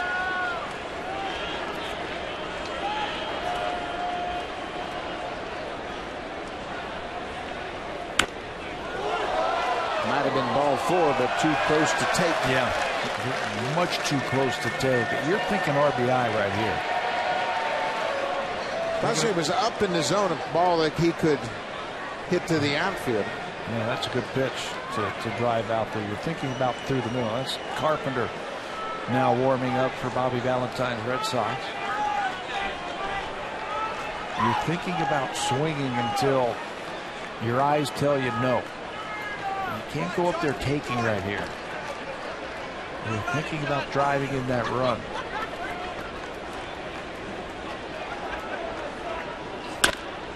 On the ground, base hit left field. Lind is in to score. Escobar picks up the RBI. It's a 1-run game.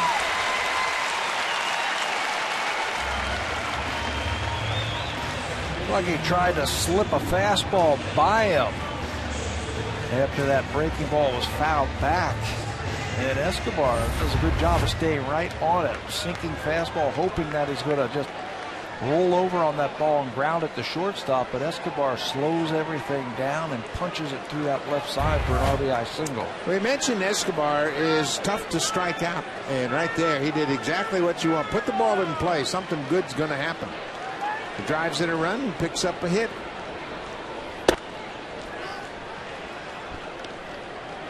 Second baseman Kelly Johnson.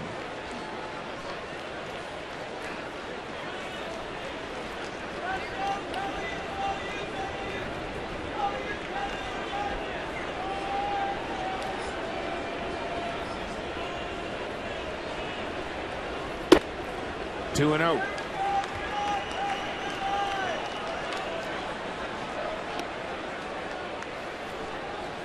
Mortensen's been around. Started out in the Cardinals system, went to St. Louis, played just one game with the Cardinals in '09, and then was acquired by the Oakland Athletics in the Matt Holliday trade. Pitched in the big leagues in 6 games, 6 starts in 2009 with the A's, and spent last season in Colorado with the Rockies.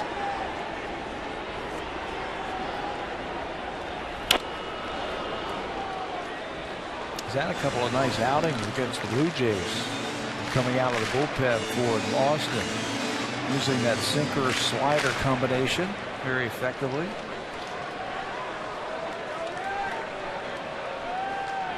Now he's got a funky delivery too. Throws that shoulder at you and a lot of arms and legs coming at you. Tough to pick up the baseball.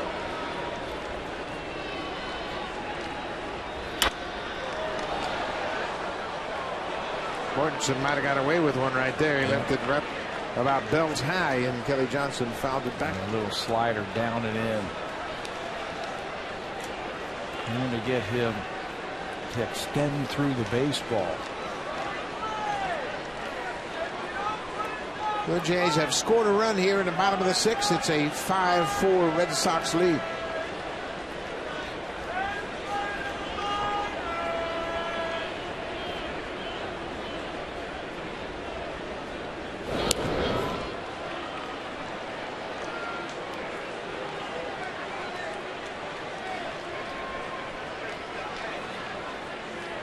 Kelly Johnson with 14 home runs.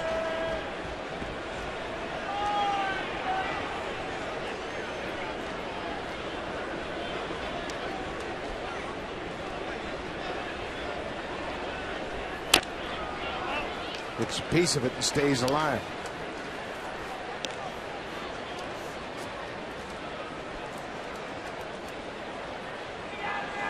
Quite a battle going on. Johnson's never had a hit against Clay Mortensen. He's 0 for 5.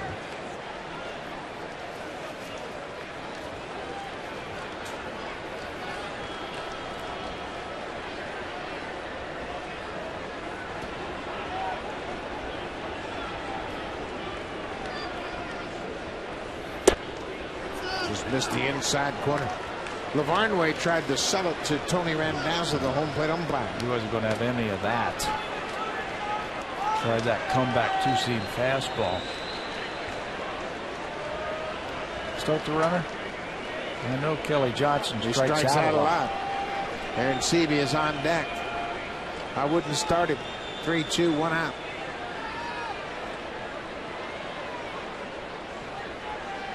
There he goes. Cut on and missed. Throw to second. Not in time.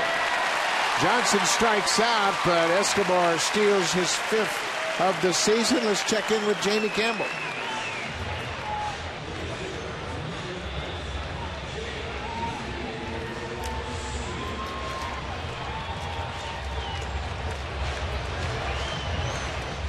Yu Darvish pitching for Texas. 4 innings, 2 hits. He has 3 strikeouts. And Musashi Iwakuma, the right-hander for Seattle, guy pitched so well against the Blue Jays. And there you see Edwin Encarnacion. His 40th home run came last night. That also pushed him over the 100 RBI plateau. He now trails Josh Hamilton by 2 in the American League lead. That home came runs after he was hurt. He got hit by that pitch from Felix Hernandez Stadium game, hit the home run, and then woke up today with some pain in that wrist. I think it's only going to be 1 day. It could be all right to go tomorrow. Yeah. What a season he has put together. 40 and 102.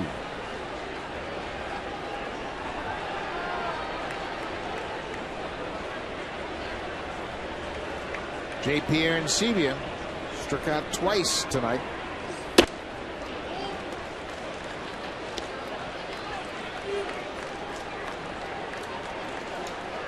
We were right about J.P. When he broke his hand, he was really swinging the bat well. He had homered in the game prior to breaking his hand. And got a foul tip off his right hand and knocked him out. He had just come from Boston, too, where he had a big series against the Red Sox.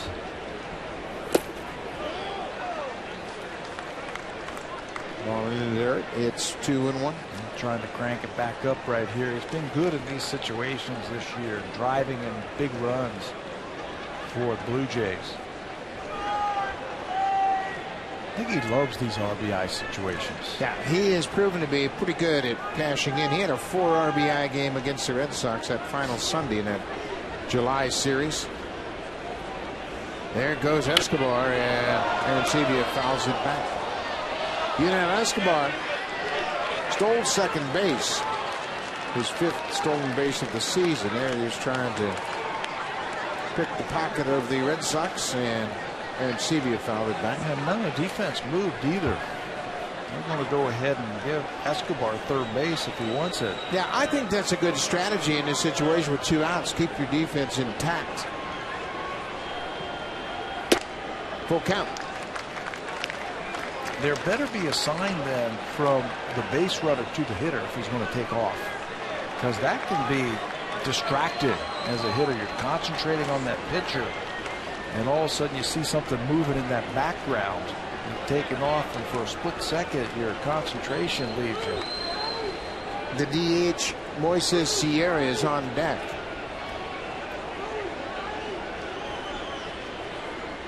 Full count to Arencibia. Runners will give hitters signs if they feel like they can steal a base, just to give that batter, hey, heads up, I'm going to be taking off here.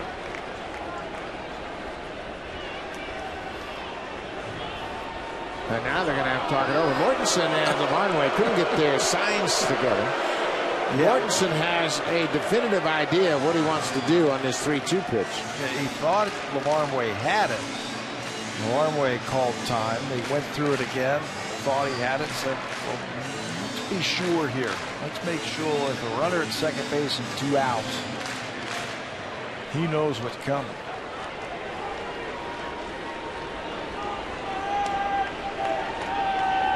We'll try it again. Full count, 2 outs. Escobar at second. And Arencibia pops it up. It's playable. Siriaco in foul territory. Makes the catch, and the inning is over. The Blue Jays score a run and leave a base runner. It's a 1-run game. Daisuke Matsuzaka in line for the win.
On sale now. Purchase your 2013 Blue Jays season tickets by December 7th, 2012 and receive a $100 Blue Jays gift card, a Blue Jays Authentic Collection Premier Jacket, and a limited edition Jose Bautista bobblehead. Call the Blue Jays for tickets at 416-341-1234, or you can order your 2013 season tickets online by visiting BlueJays.com. Hard to believe this season is coming to an end. Blue Jays are down for the last 3 weeks of the season.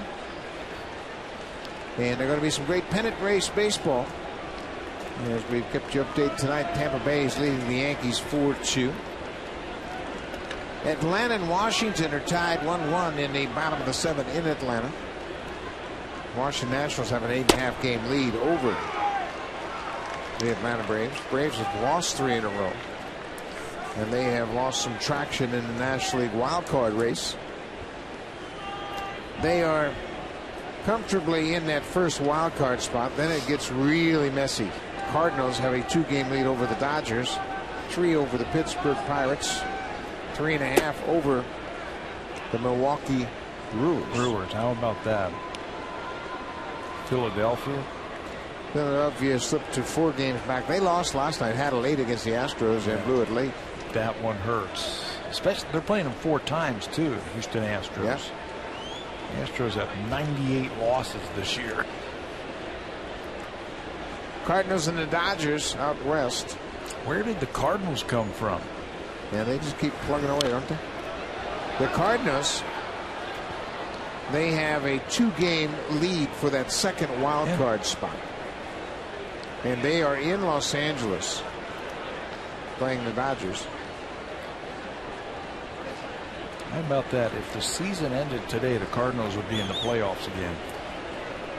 Didn't see that one coming. No, I didn't either. And certainly having no Chris Carpenter for most of the season. Wainwright is back, and Kyle Loesch has pitched well for them.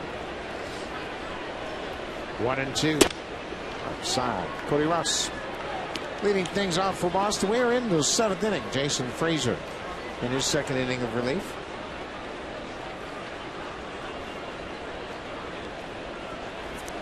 Tigers have a 4-0 lead, bottom of the 8th inning in Cleveland.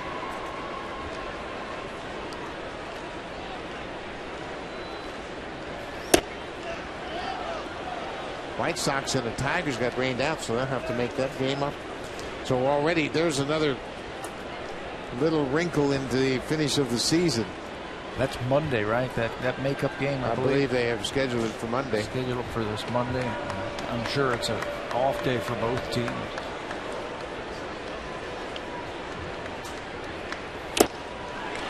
Jason Frazier strikes out. Cody Ross pitched down and away. Frazier used that big fastball to get the first out here in the 7th.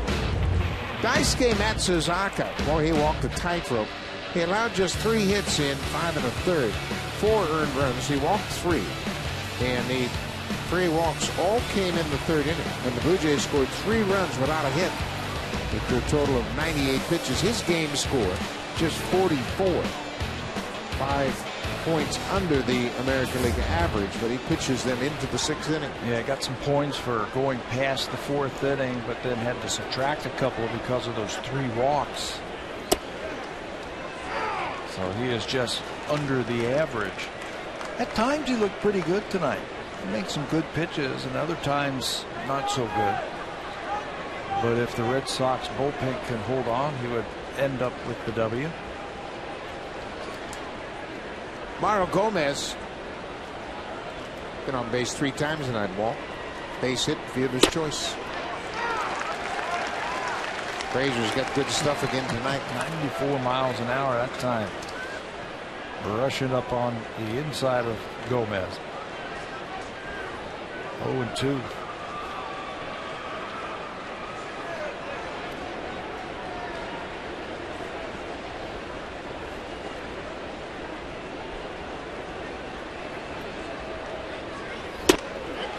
Yep, right on that outside corner. 2 strikeouts for Frazier.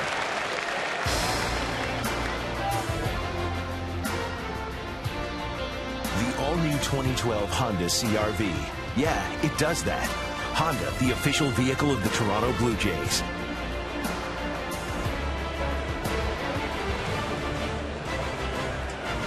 One-run game here at Rogers Center. 5-4. Red Sox lead it.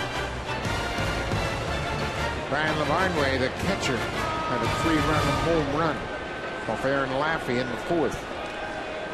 That tied the game at 3-3. Daniel Nava would give the Red Sox a 5-3 lead with a 2-out, 2-run single to right in the 5th. And he is on deck.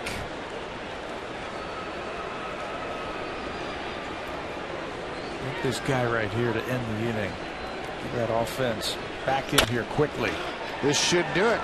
Escobar at short in plenty of time, and Jason Frazier. 2 good innings of relief for the Blue Jays right-hander, working in his 500th game as a member of the Blue Jays.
Yankees in the American League Central.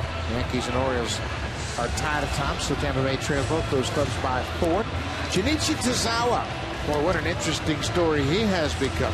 He is back, and his velocity is right up there where it was before he had his arm injury, and he is throwing the ball very well. Yeah, very hard. He's got a good fastball, a good split figure fastball, putting together a great year. 28 games, 35 innings, 37 strikeouts, and just 5 base on balls. And his strikeouts per 9 innings in minor leagues were the best. He led the major leagues in relief qualifiers with an average of almost 12 strikeouts per 9 innings when he was down there. Throwing much better, and Bobby Valentine has been using him a lot lately. So Tazawa will work to Moises Sierra, the number 8 hitter. Sierra was hit by a pitch and scored the first Blue Jays run of the night. Boston has a 1-run lead, 5-4.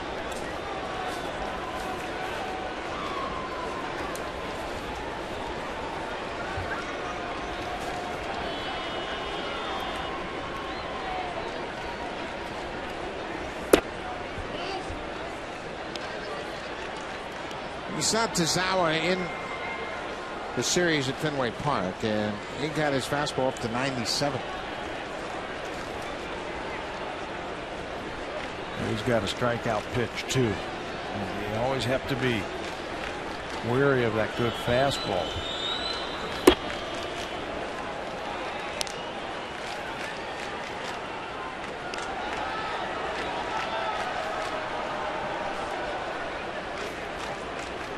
Tazawa came into the final game of that 3-game series. He walked the first batter he faced, Danny Echeverria, but then struck out Brett Laurie to end the top of the ninth.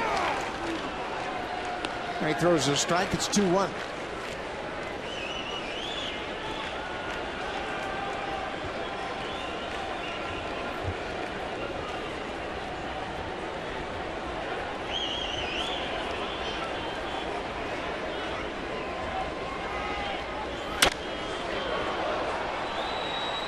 little late on that fastball. When you watch the Japanese-born pitchers, there's a distinct hesitation in just about all of their deliveries. And it really allows them to gather and get their arm caught up with their body.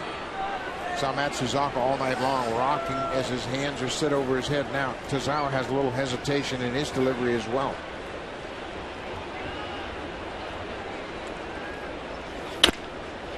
On the ground, that's a fair ball. Loney will go to the bag. Sierra's out. Some of the best windups we have seen over the years have been some of the Japanese pitchers. Hideo Nomo, I don't think you could replicate what he did on the mound. How he would bend down and really rock back and forth. Hideki Okajima, who was with the Boston Red Sox, was the same way. But Tozawa looks just like Matsuzaka. Their windup's very similar. Daisuke Matsuzaka is in line for the win. If the Red Sox can hold on, that would give him 51 career wins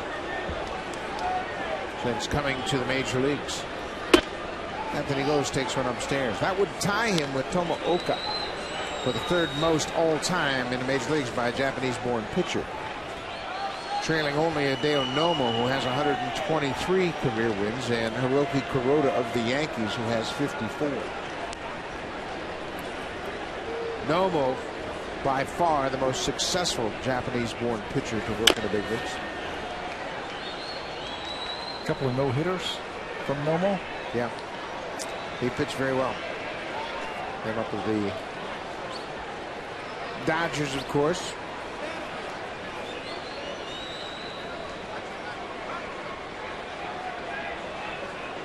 Ball on the strike, Anthony Gose. Obviously, with his speed, you'd love to see him get on base here in this one-run game. Yeah, any way he can. Puts a little extra pressure on the infielders that they have to field the ball cleanly and make a good throw. They are in at the corner. They're expecting a bunt from Gose.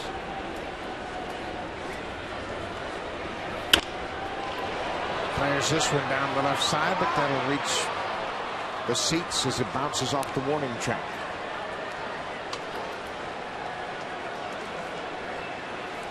This has been a great opportunity for these young Blue Jay players to come up and get some at-bats under their belt.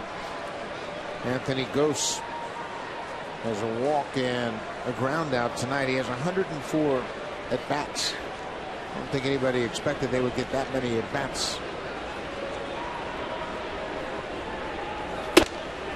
That's good fastball. 95 right in on the hands, and that's the second out of the inning. Let's check in with Jamie Campbell.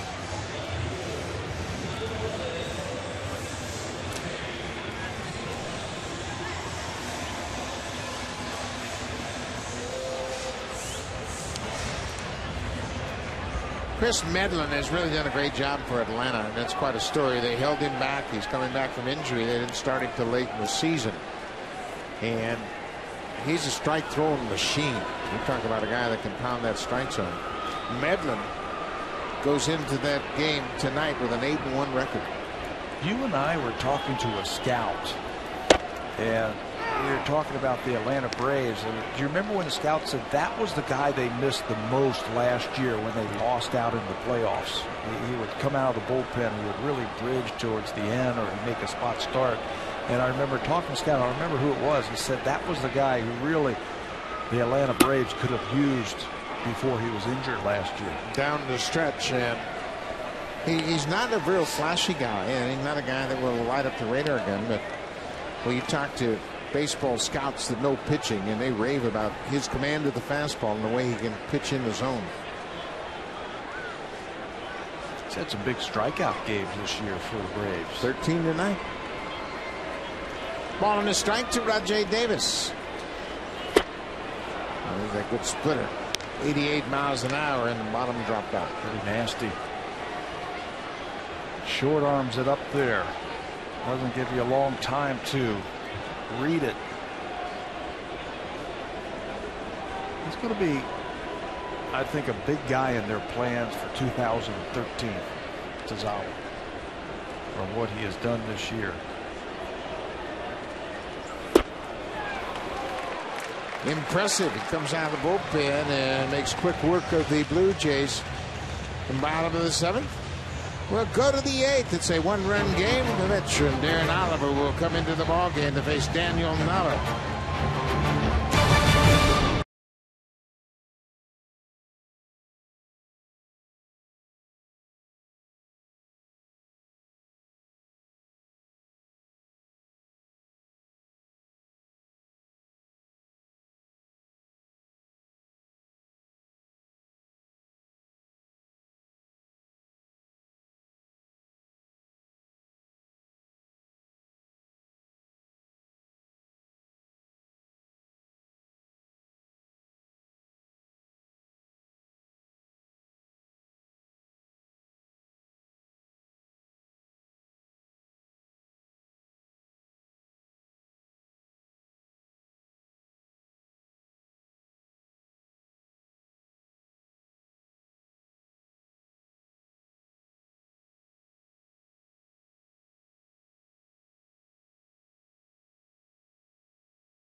It was held in Bedford, Nova Scotia.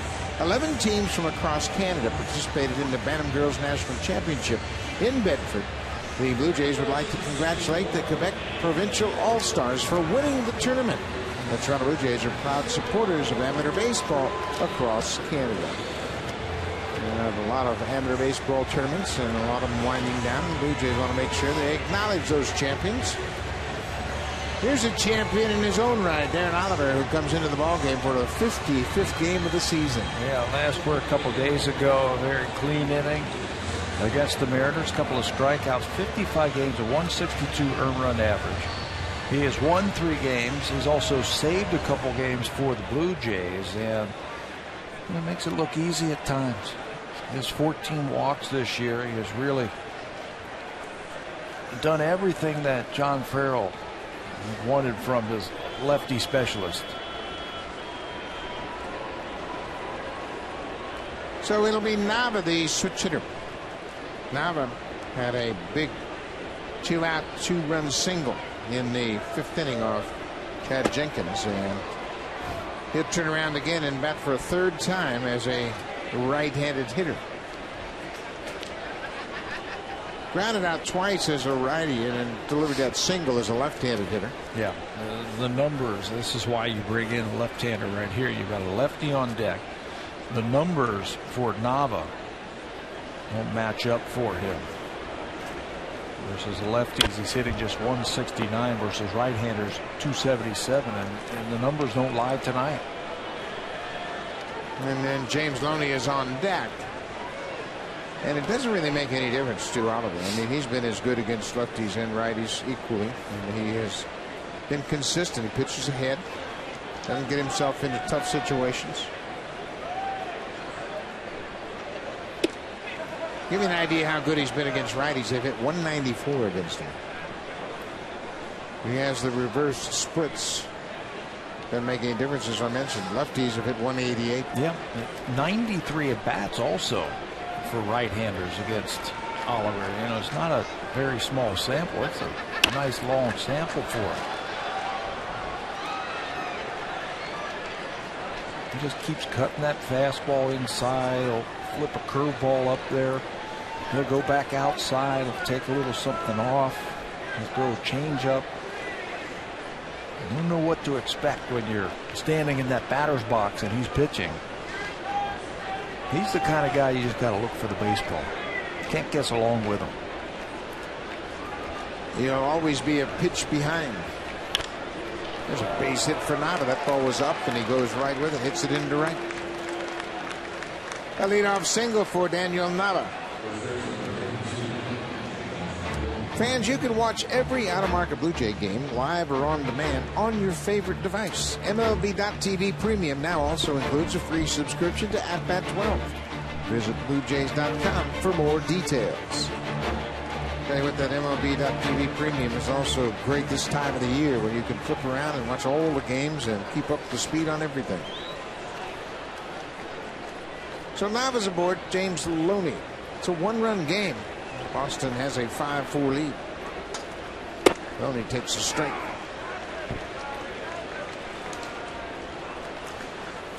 Blue Jays have an option on Darren Oliver for next season, but it doesn't seem like there's any real sentiment that he's going to come back. Not really sure about his future. Bouncing ball. Kelly Johnson quickly to second for one. Back to first. The ball gets away. Oh boy, they had a chance to get out that double play to record 2 outs. Escobar's throw looked like a sinker to Lind, and he couldn't make the catch. Well, first of all, Kelly Johnson did a good job of charging that ball aggressively. When a fielder can get to the ball quickly, it gives that middle infielder Escobar a little bit more time to keep that runner off of him. Watch Johnson charge the ball, flip it over to Escobar, so there's plenty of time on both sides.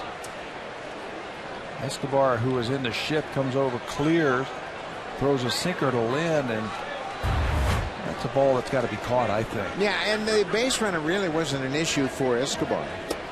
Nava went into the bag. Escobar did a good job of clearing the base path and getting a clear shot at making that throw, but the ball looked like it ran, and Lind just couldn't make the play. So the shortstop for the Red Sox, Jose Iglesias, trying to bust him inside. Jason Frazier hit him. The first batter Frazier faced in the 6th. But Iglesias would end up stranded at second.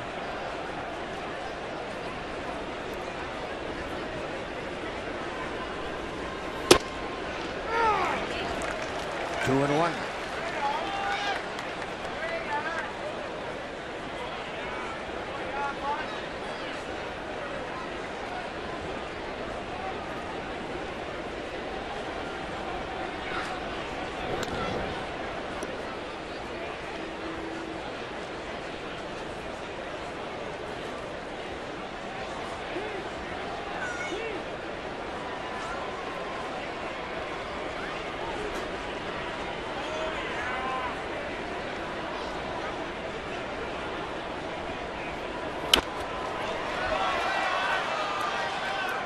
Two balls and 2 strikes. Darren Oliver has such good command of both his fastball and his breaking ball. When he discovers a weakness, boy, he can wear it out. Just keep pounding it right in there. He knows his homework. He knows how to pitch these guys and just gets right after them. On the ground, Laurie comes after it, goes to second for the lead runner, and that's all they'll get. But Laurie, like Kelly Johnson on the previous play, came after that slow bouncing ball. And they get the lead runner at second. We will be right back here tomorrow. 12:30 p.m. Eastern Time start. That's the pregame show with Jamie Campbell and Greg Zahn. The pitching matchup tomorrow, Clay Buchholz goes to the mound for the Red Sox against Carlos Villanueva. It's a 9:30 a.m. Pacific Time start. Pre-game show will be there just after 1 o'clock, and we'll have game 2 of this final series against the Boston Red Sox. That's the same matchup that was on getaway day back in Boston on the 9th. It's a good game. Blue Jays won that one 4-3 with a run in the 9th inning. Both Buchholz and Villanueva pitched excellent baseball that day. Siriaco goes after the first pitch. Buchholz pitched 8 2/3. Omar Vizquel with a pair of sacrifice flies in that game. His final game at Fenway Park. Vizquel came up with the game winner. Speed was a big factor in that game, if I remember. Gross and Davis scoring on some short sacrifice flies. Anthony Gose scored in the 4th inning on a low fly ball to Scott Podsednik in the left. And then Davis scored in the 9th inning.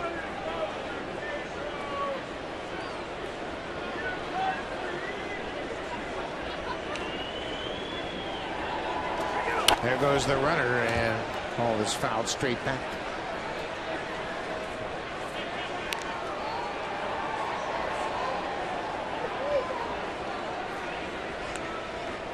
Top of the 8th inning. Red Sox tied it up. Ryan Lavarnway hit a 3-run home run that made it 3-3. And then Boston took a 5-3 lead in the 5th. Blue Jays got a run in the 6th, and that's where we are, 5-4 Boston.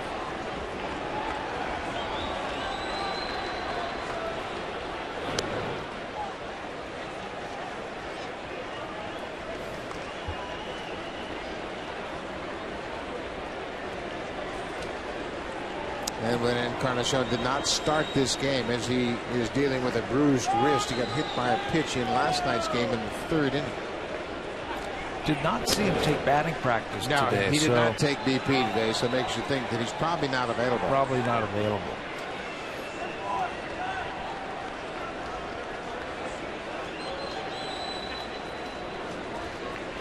It's a big bat that you don't have at your disposal. Even a threat coming off your bench. There goes the runner. The throw to first, and a return throw hits the base runner. And Iglesias is going to bounce up and go to third. He will stop there as Lynn's throw went right into the baseline and hit the base stealer in the back. There'll be a stolen base for Iglesias and an error on the first baseman Lynn. His 5th error of the season. Looked like he couldn't clear enough space as he tries to get to the inside part of the bag and clear an alleyway or make a throw to Johnson. Iglesias goes on the first movement. It looks like it hit him possibly in the arm and ricochet in the left field. It looked like Royster was thinking about possibly scoring him. It's his first big league stolen base. Siriaco in a hole 0-2.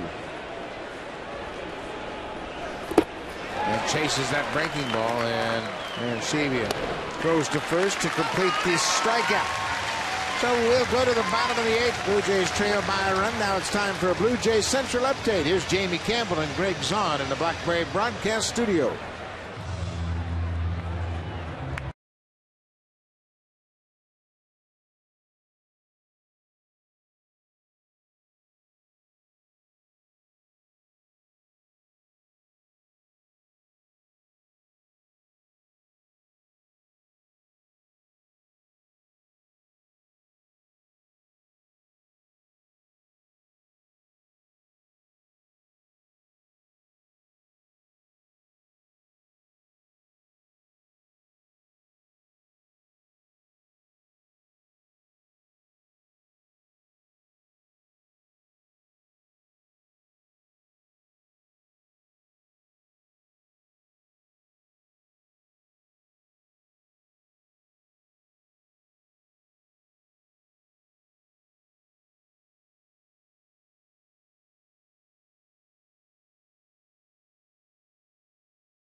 Jays, watch the action live all season from your smartphone. Download the live Rogers app from your app store. It's Blue Jays t-shirts on sale here at Rogers Center as the season is winding down. New pitcher for the Red Sox will be Vicente Padilla. 4 wins out of the bullpen for Bobby Valentine's team. He also has 23 holds, which leads the team tied for 7th most in the American League. Batters hitting, though, 290 against him. The Blue Jays saw him back at Fenway Park the last time they were there. They weren't fooled too many times against him either. Blue Jays have 5 hits against Padilla in just 3 2/3. That's a .357 average this season. So they have hit him hard. Kobe Rasmus will try to get something going here. Takes the first pitch strike.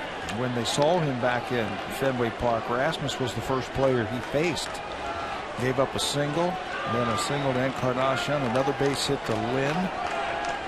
Escobar got a run in on a force out, and they scored a run on 3 hits against Padilla.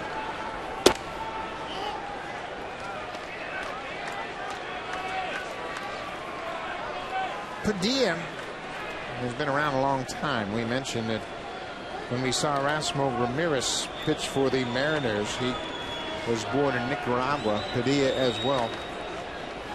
Only been 12 Nicaraguan-born players to play in the major leagues, and Padilla has one of the longest careers. He's also been a starter in baseball. He's been a reliever.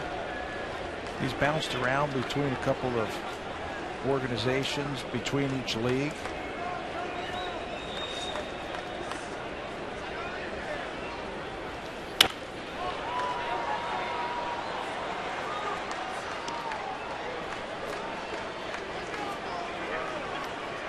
Heads up for that slow curveball.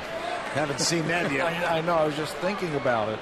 He led off Rasmus back at Fenway Park. The first pitch he saw from Padilla was that slow curveball.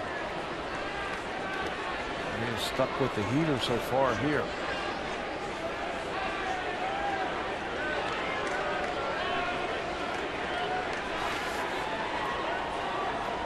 Two and two coming inside. Cutter missed the inside corner. It's a full count. Blue Jays, of course, would love to get that leadoff man on. But Glory batting third tonight has gone 1 for 2 with a walk.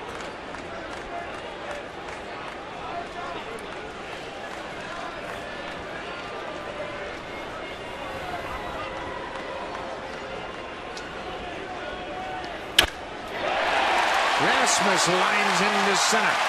That'll get things started. Man on, nobody out. Let's quickly check in with Jamie Campbell.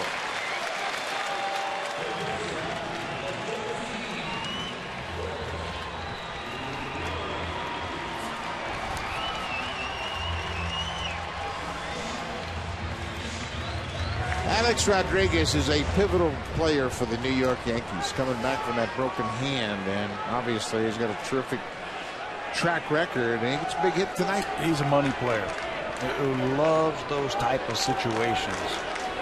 So I think that's going to be a lot of fun, that whole series. Well, the Yankees are hanging by a thread. Their starting pitching hasn't been that good. CC Sabathia goes 6 2/3, gives up 6 hits and 4 earned runs tonight. They only had 3 strikeouts. Lowry takes the strike. He scored the bunt.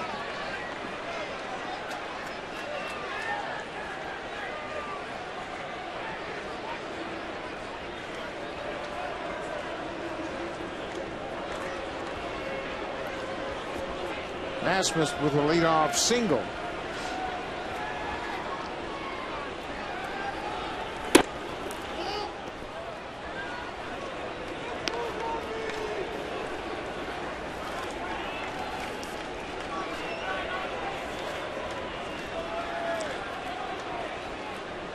Vicente Padilla just into the ball game.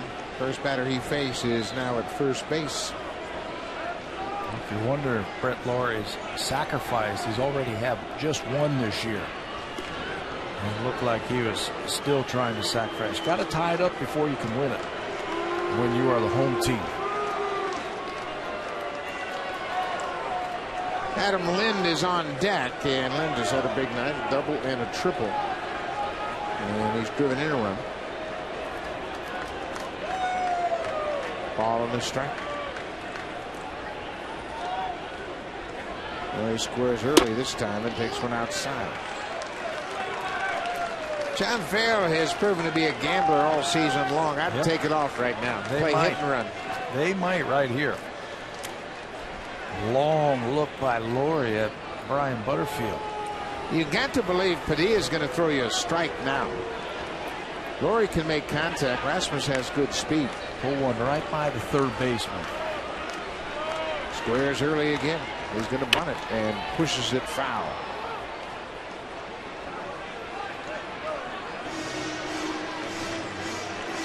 So Rasmus will go back to first. And as he walks back to first, he's keeping his eye on Brian Butterfield. Lind on deck. We mentioned he is 2 for 3 in the game.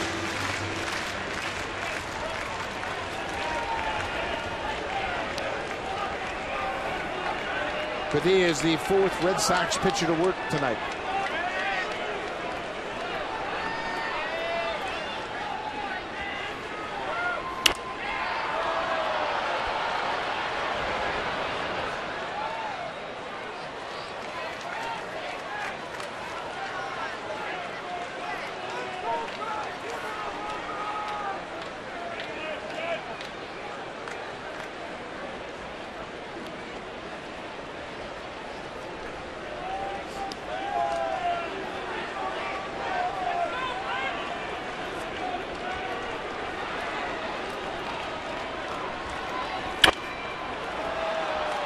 Laurie did a good job of protecting the plate.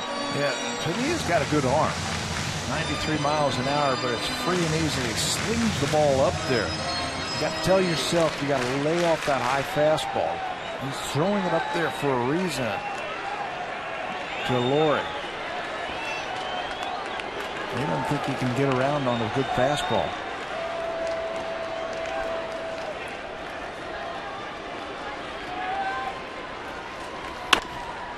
Late again.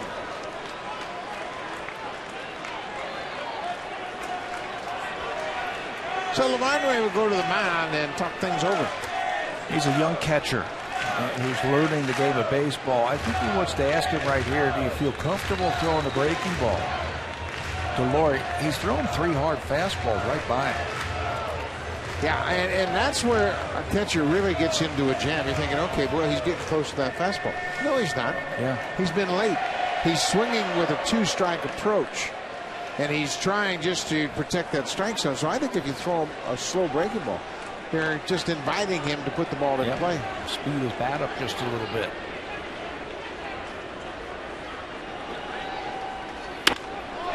There's that breaking ball, and there's that base hit. Kobe Rasmus is coming around third, and he's waved home. The relay, not in time. Brett Laurie, another clutch hit.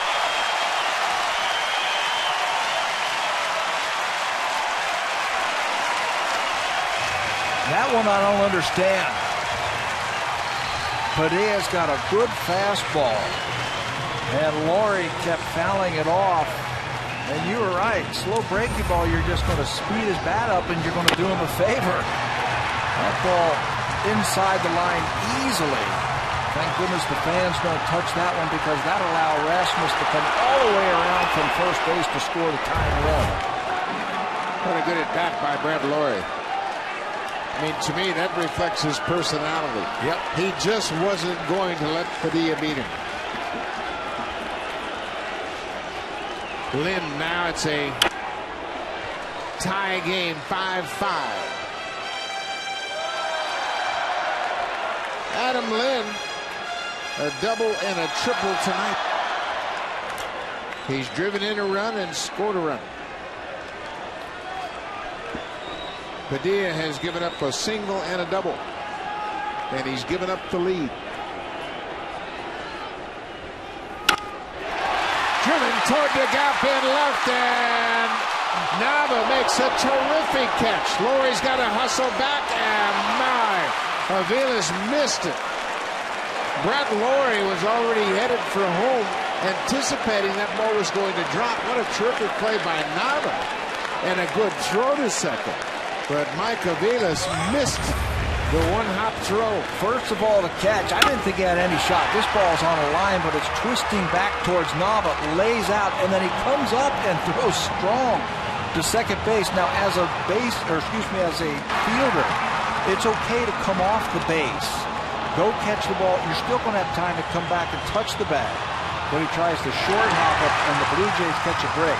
Nobody out, you got to make sure the ball gets down. And Laurie anticipates that ball down and almost gets doubled off. What a catch by Daniel Nava. He keeps it a tie game, at least for the time being. Vicente Padilla is out of the ball game. Chris Carpenter in. 5-5 ball game.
Adam Lind was making a bid for his third extra base hit of the night. Hung up there just a little bit too long. Nava runs it down, stretches out. It almost comes up with a double play.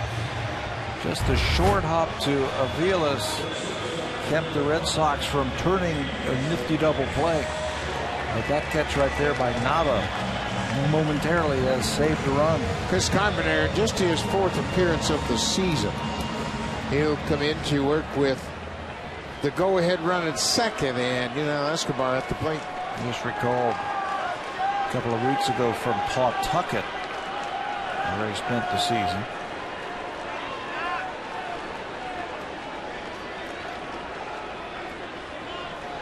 One out. Carpenter pitched on Friday night at Fenway, the first game of that three-game series, and actually retired Yunel Escobar to end his only inning of work. Got Escobar to ground out to the third baseman.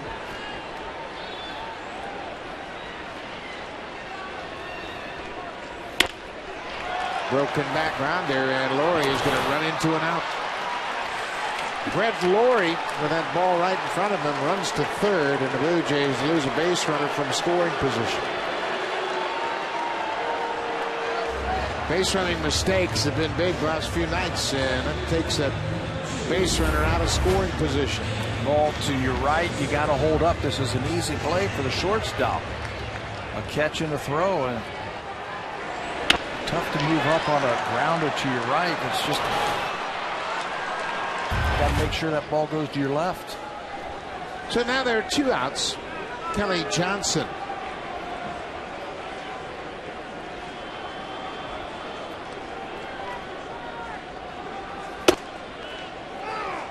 Carpenter gets ahead with a fastball. 5-5 game.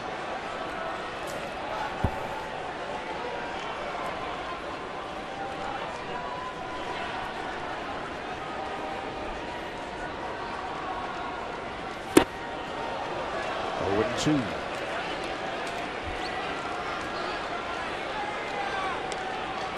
Carpenter is the fifth Red Sox pitcher to work tonight.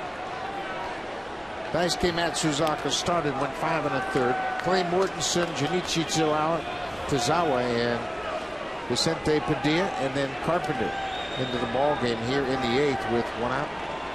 He records an out on the fielder's choice, and now he's ahead of Kelly Johnson, 0-2. Plenty of arms to choose for in September. Red Sox carrying 12 pitchers. out of the bullpen.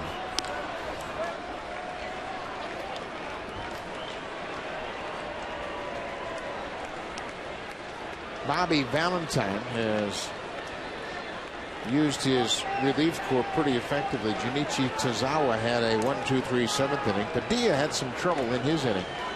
3 balls hit hard off of him. Allowed the Blue Jays to tie it up. The ball is bounced and Escobar will go to second. Here, go to second on the wild pitch. Breaking ball in the dirt, and now the Blue Jays have that go-ahead run in scoring position. Trying to throw a curveball, holds on to it just a little bit too long. Harmway gets over there and gets it off of his chest protector. But he just can't square it up, and it ricochets up the first base line. Now for that 2-strike, 2-out hit.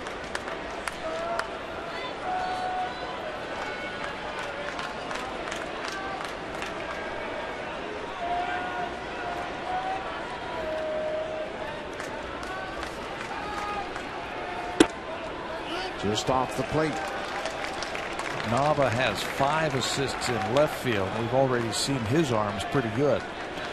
Jacoby Ellsbury has 1, and Cody Ross is probably their best throwing outfielder. He's got 7 outfield assists for the Red Sox in right field. Escobar has to work for a big secondary lead. 2-2 pitch, 2 outs. Upstairs, it's a full count. Kelly Johnson overall is at just 247 with runners in scoring position, but that number jumps to 300 with 2 outs. That's where we are now. Arancibia on deck.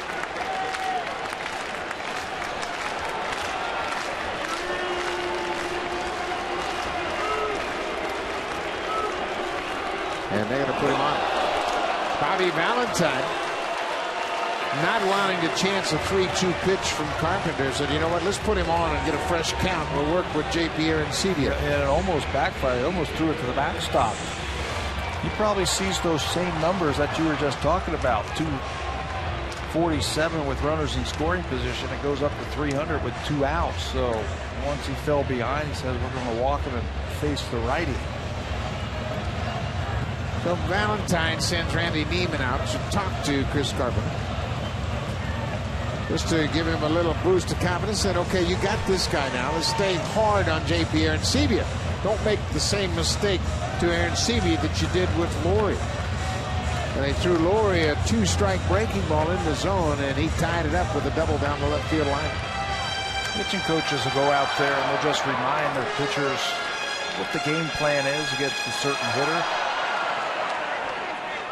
That's what it looked like from Randy Neiman.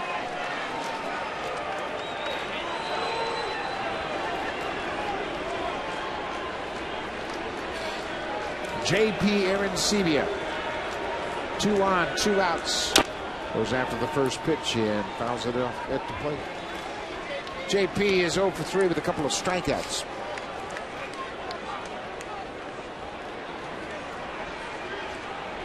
One little blooper right here would erase the memory of that 0 for. Go ahead run at second.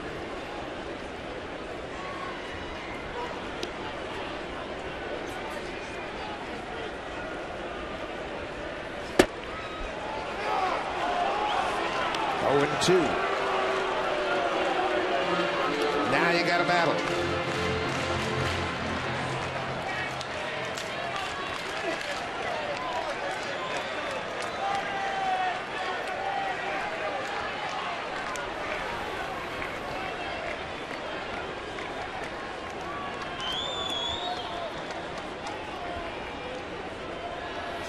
Way outside.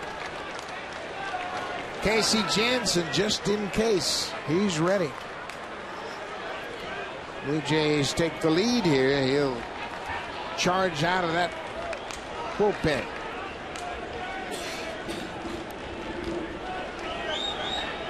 One and 2 to Arancibia.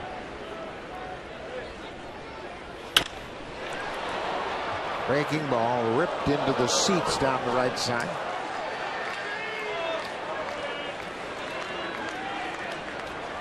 JP has developed into a very good breaking ball hitter. And you throw him a breaking ball in the strike zone with 2 strikes, he'll hit it. Yeah, he's hit it hard this year. 328 with runners in scoring position. Thinking right along with that pitcher.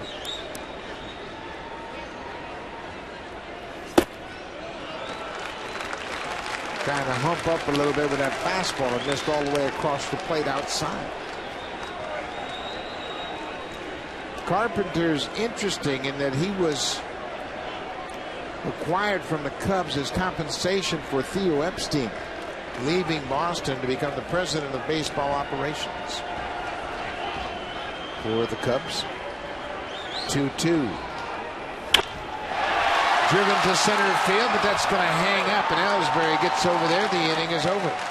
The Blue Jays score a run. They have tied it at 5-5, but they leave a couple on. We'll go to the 9th.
And the Blue Jays, since they rebuilt their bullpen, they've been very good.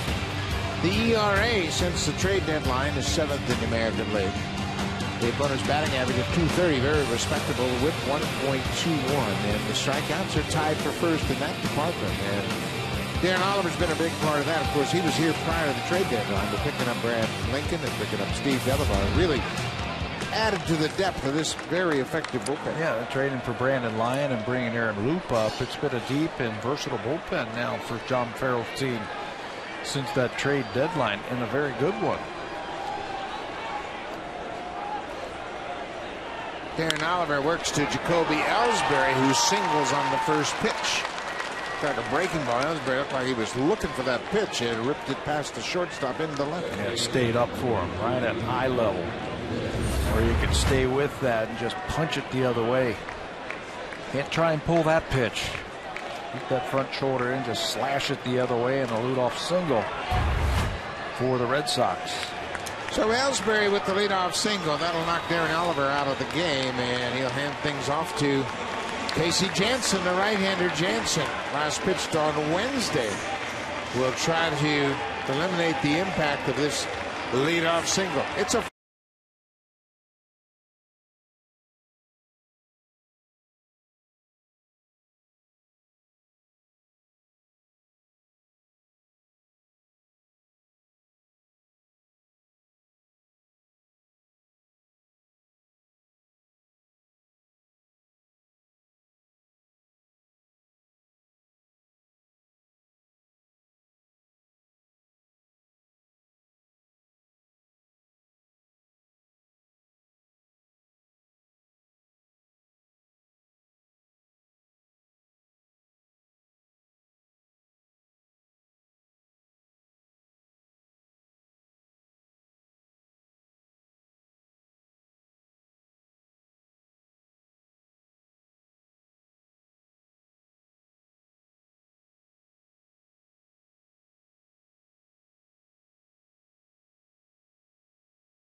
ball game with a man at first and nobody out. What a year it's been for Jansen. 243 earned run average, 20 saves, right-handers 200. You go right on down the list for Jansen. Why do you bring your closer in here? You got the middle of the lineup of the Boston Red Sox. You've got to hold them right here. You got the matchup. You take your chance. You bring your closer in and try and win the game in the bottom of the ninth.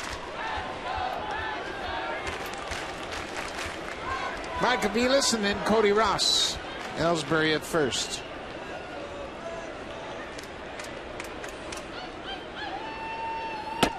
Upstairs.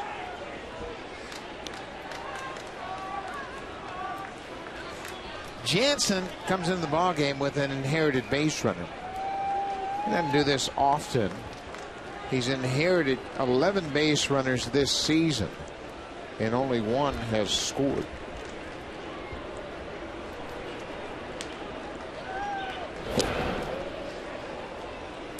Yeah, when he comes into the ball game as the closer, that's a clean inning. But he does a good job of holding base runners. He's got a quick move to first base. Got that little hesitation with his head where he acts like he's going home right there.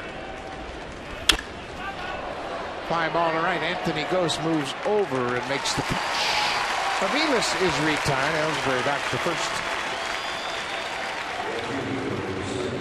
Ellsbury stole a base earlier back in the third inning. He has 14 steals for the season.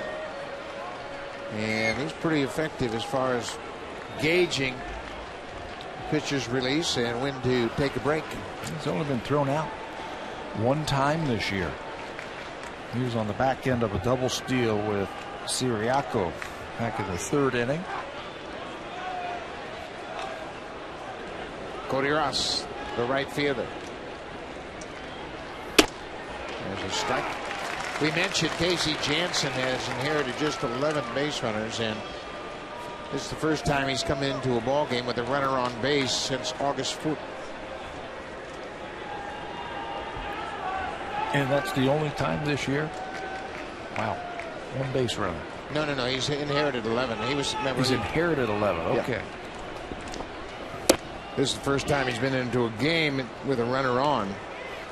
As you mentioned, being the closer, he comes in and starts ninth inning or start a clean inning in an extra inning game, but different situation tonight after Ellsbury got the leadoff single off of Darren Oliver.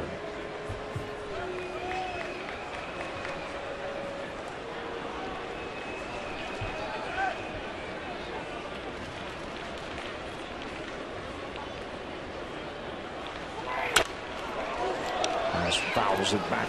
A big lead over there at first base by Ellsbury. I think they want him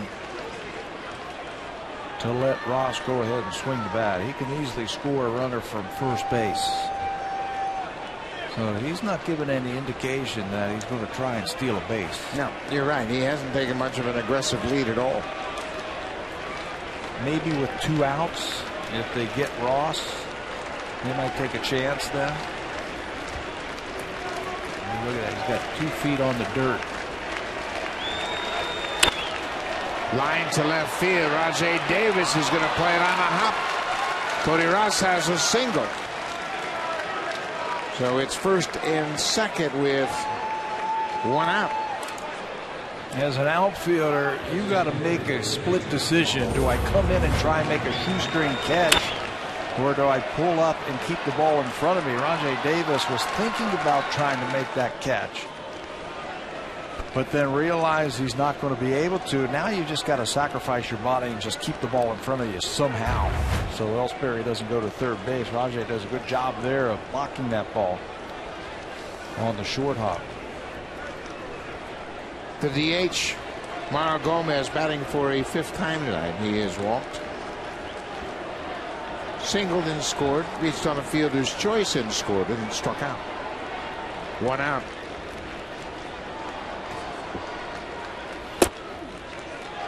And Casey Jansen, that bread and butter pitch down and away. Yeah, think that outside corner. He can cut the fastball out there. Interesting that this game is tied 5-5. Neither club has performed well with runners in scoring position. Boston 2 for 9, while the Blue Jays are 1 for 11. And they both managed to score 5 runs. That ball is driven toward the gap. Gose is not going to get it. He dives for it, and that's going to score 2 runs. Here's Ellsbury coming in. Right behind him is Cody Ross, and Gomez will end up at third.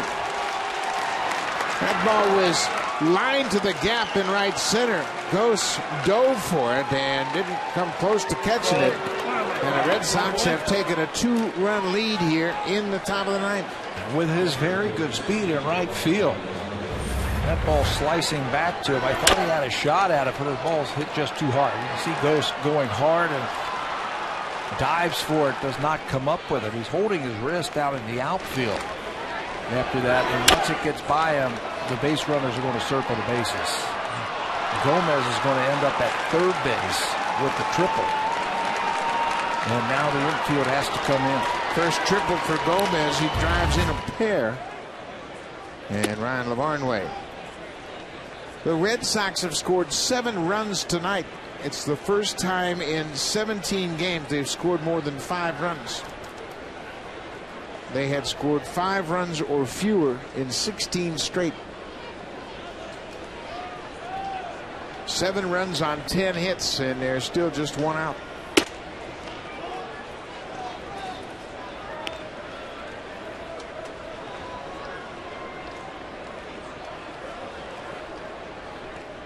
Gomez comes up with a big hit with runners in scoring position.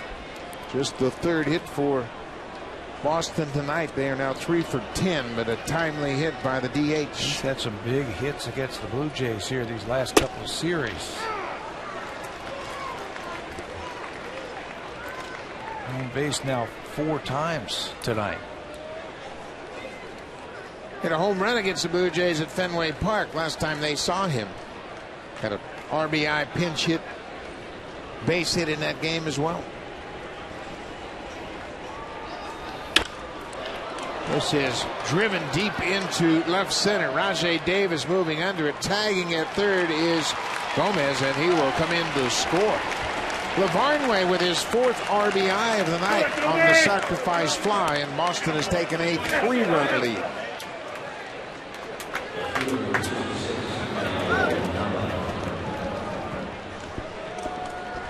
Well, Casey Jansen entering the ball game with a runner at first base.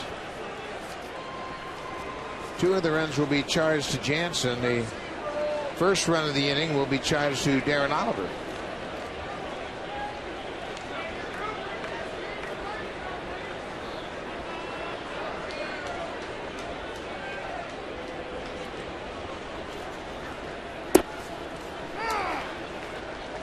Daniel Nava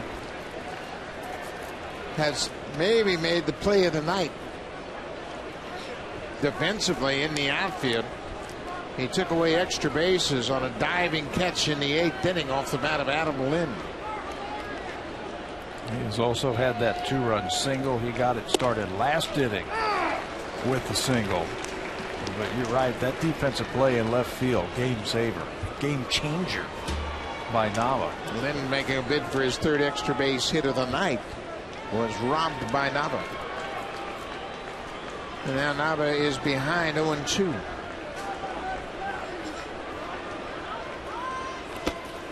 Curveball bounced in the dirt.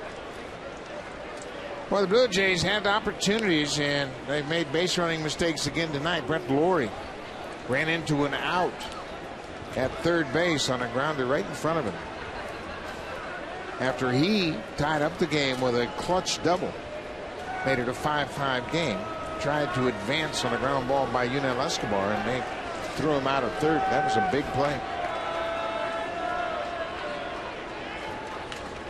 1-2.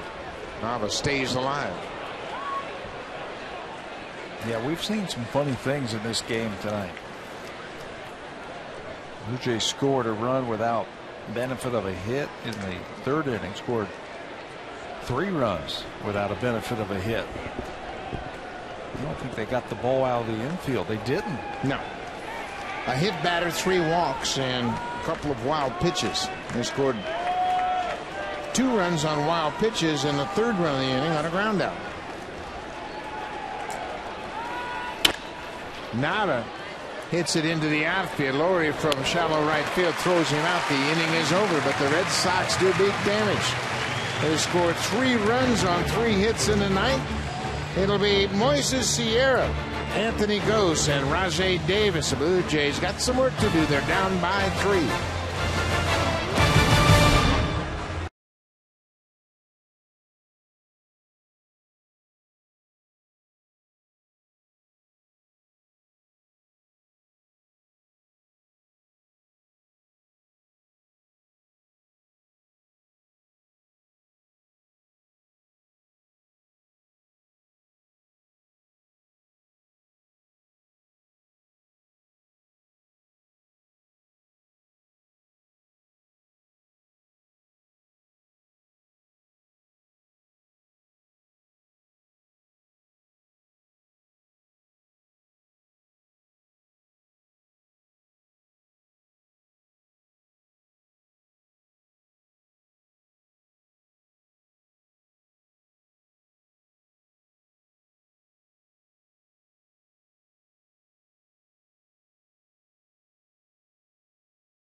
Next will be their closer, Andrew Bailey, making his 12th appearance. Bailey coming back from a thumb injury suffered in spring training. That's why his games are down to now 12. He has made 12 appearances this season. The Blue Jays roughed him up the last time they saw him. Back on Saturday the 8th at Fenway Park. They scored 3 runs. Anthony Gose hit his first big league home run against Andrew Bailey. Turned on him. Missed the club's first 116 games with that injury. 11 appearances, 9 of them scoreless for Bailey this year. Moises Sierra goes after the first pitch and pops it high. Mike Aviles, the second baseman, catches it, and it's 1 out. Anthony Gose will step in against Andrew Bailey, and he's got fond memories of Bailey on the mound. Tried to slip that fastball by him, and this is a long one to right field. Gose drops ahead of that on that baseball. It's a long way for his first big league home run. Probably going to get a fastball again on this first pitch, but because Sierra swung at the first one, he's probably got to take this one. Try to get something started. Bailey throws a first pitch strike. Andrew Bailey came to the Red Sox in a trade with Oakland. Josh Reddick went to the Athletics. Oakland very pleased with their end of the trade. I think the Red Sox will be once Bailey has a full season under his belt. Yeah, he's a good closer. He cut that fastball. Had some good years when he was with Oakland.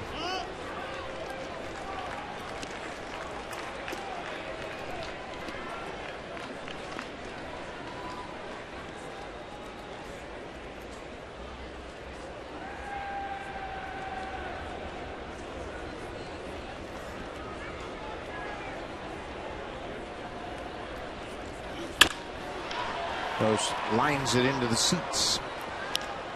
Well, the Blue Jays, they scratched and clawed and tied it up in the bottom of the 8th inning. Brett Laurie had a RBI double to make it a 5-5 game, and then they had opportunities in that same inning to take the lead. Well, that's a good slider down in, and Gose strikes out. Shows you why he was an all-star for a couple of years with the Oakland A's. 25 saves in 2010. Named to the All-Star team. Look at that one right underneath the bat of Anthony Gose. Yeah, that's a good pitch after a hard fastball, and the hitter thinks he's got to speed up his bat, and he chases that breaking ball. The Blue Jays are down to their final out of Jay Davis.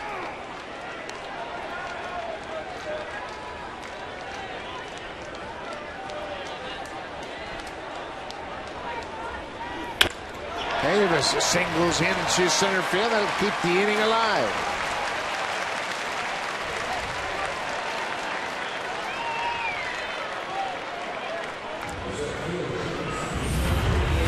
Got some unique movement on that pitch that time over the middle of the plate. You can see how upset he is with himself that he missed his spot. He wanted that one down and away.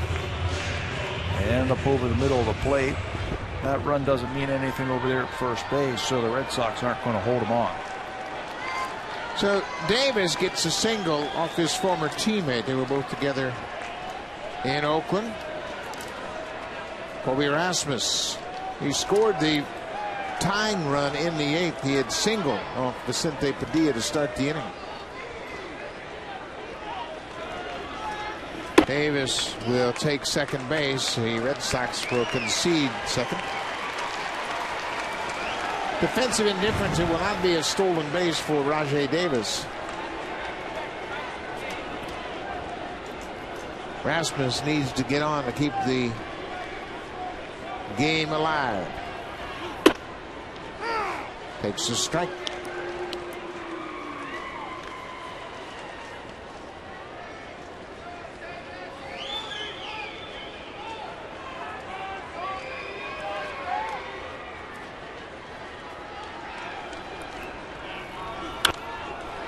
Breaking ball right in on the hands of Rasmus. Yeah, he follows that up with that fastball. Fastball first, and comes in with that breaking ball. Comes right over the top. It looks like a fastball coming in and then cuts right underneath your hands.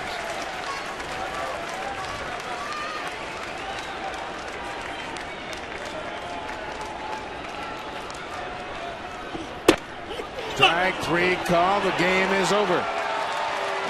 Andrew Bailey gives up a 2-out single to his former teammate Rajai Davis, but strikes out a pair to close it out. Daniel Nava had a big night at the plate and in the field. He drove in 2 runs in the 5th inning and then saved at least 1 run. But how about Mauro Gomez, the big DH, another big night. Ryan LaVarnway, the catcher, with 4 RBIs. The Red Sox win the opener 8-5. Scratching and clawing. Blue Jays had the momentum very briefly in that 8th inning when they had a runner at second base, nobody out, and they had just tied it up. But the Red Sox slammed the door. They score 3 runs in the 9th inning, bring in their closer, and the Blue Jays end up with the loss. We'll be back tomorrow afternoon for the day game. Game 2 of this 3-game set. Stay tuned. Eastern Ontario, you're going to be joining Connected. Western Pacific, St. Louis at the Dodgers. Coming right up.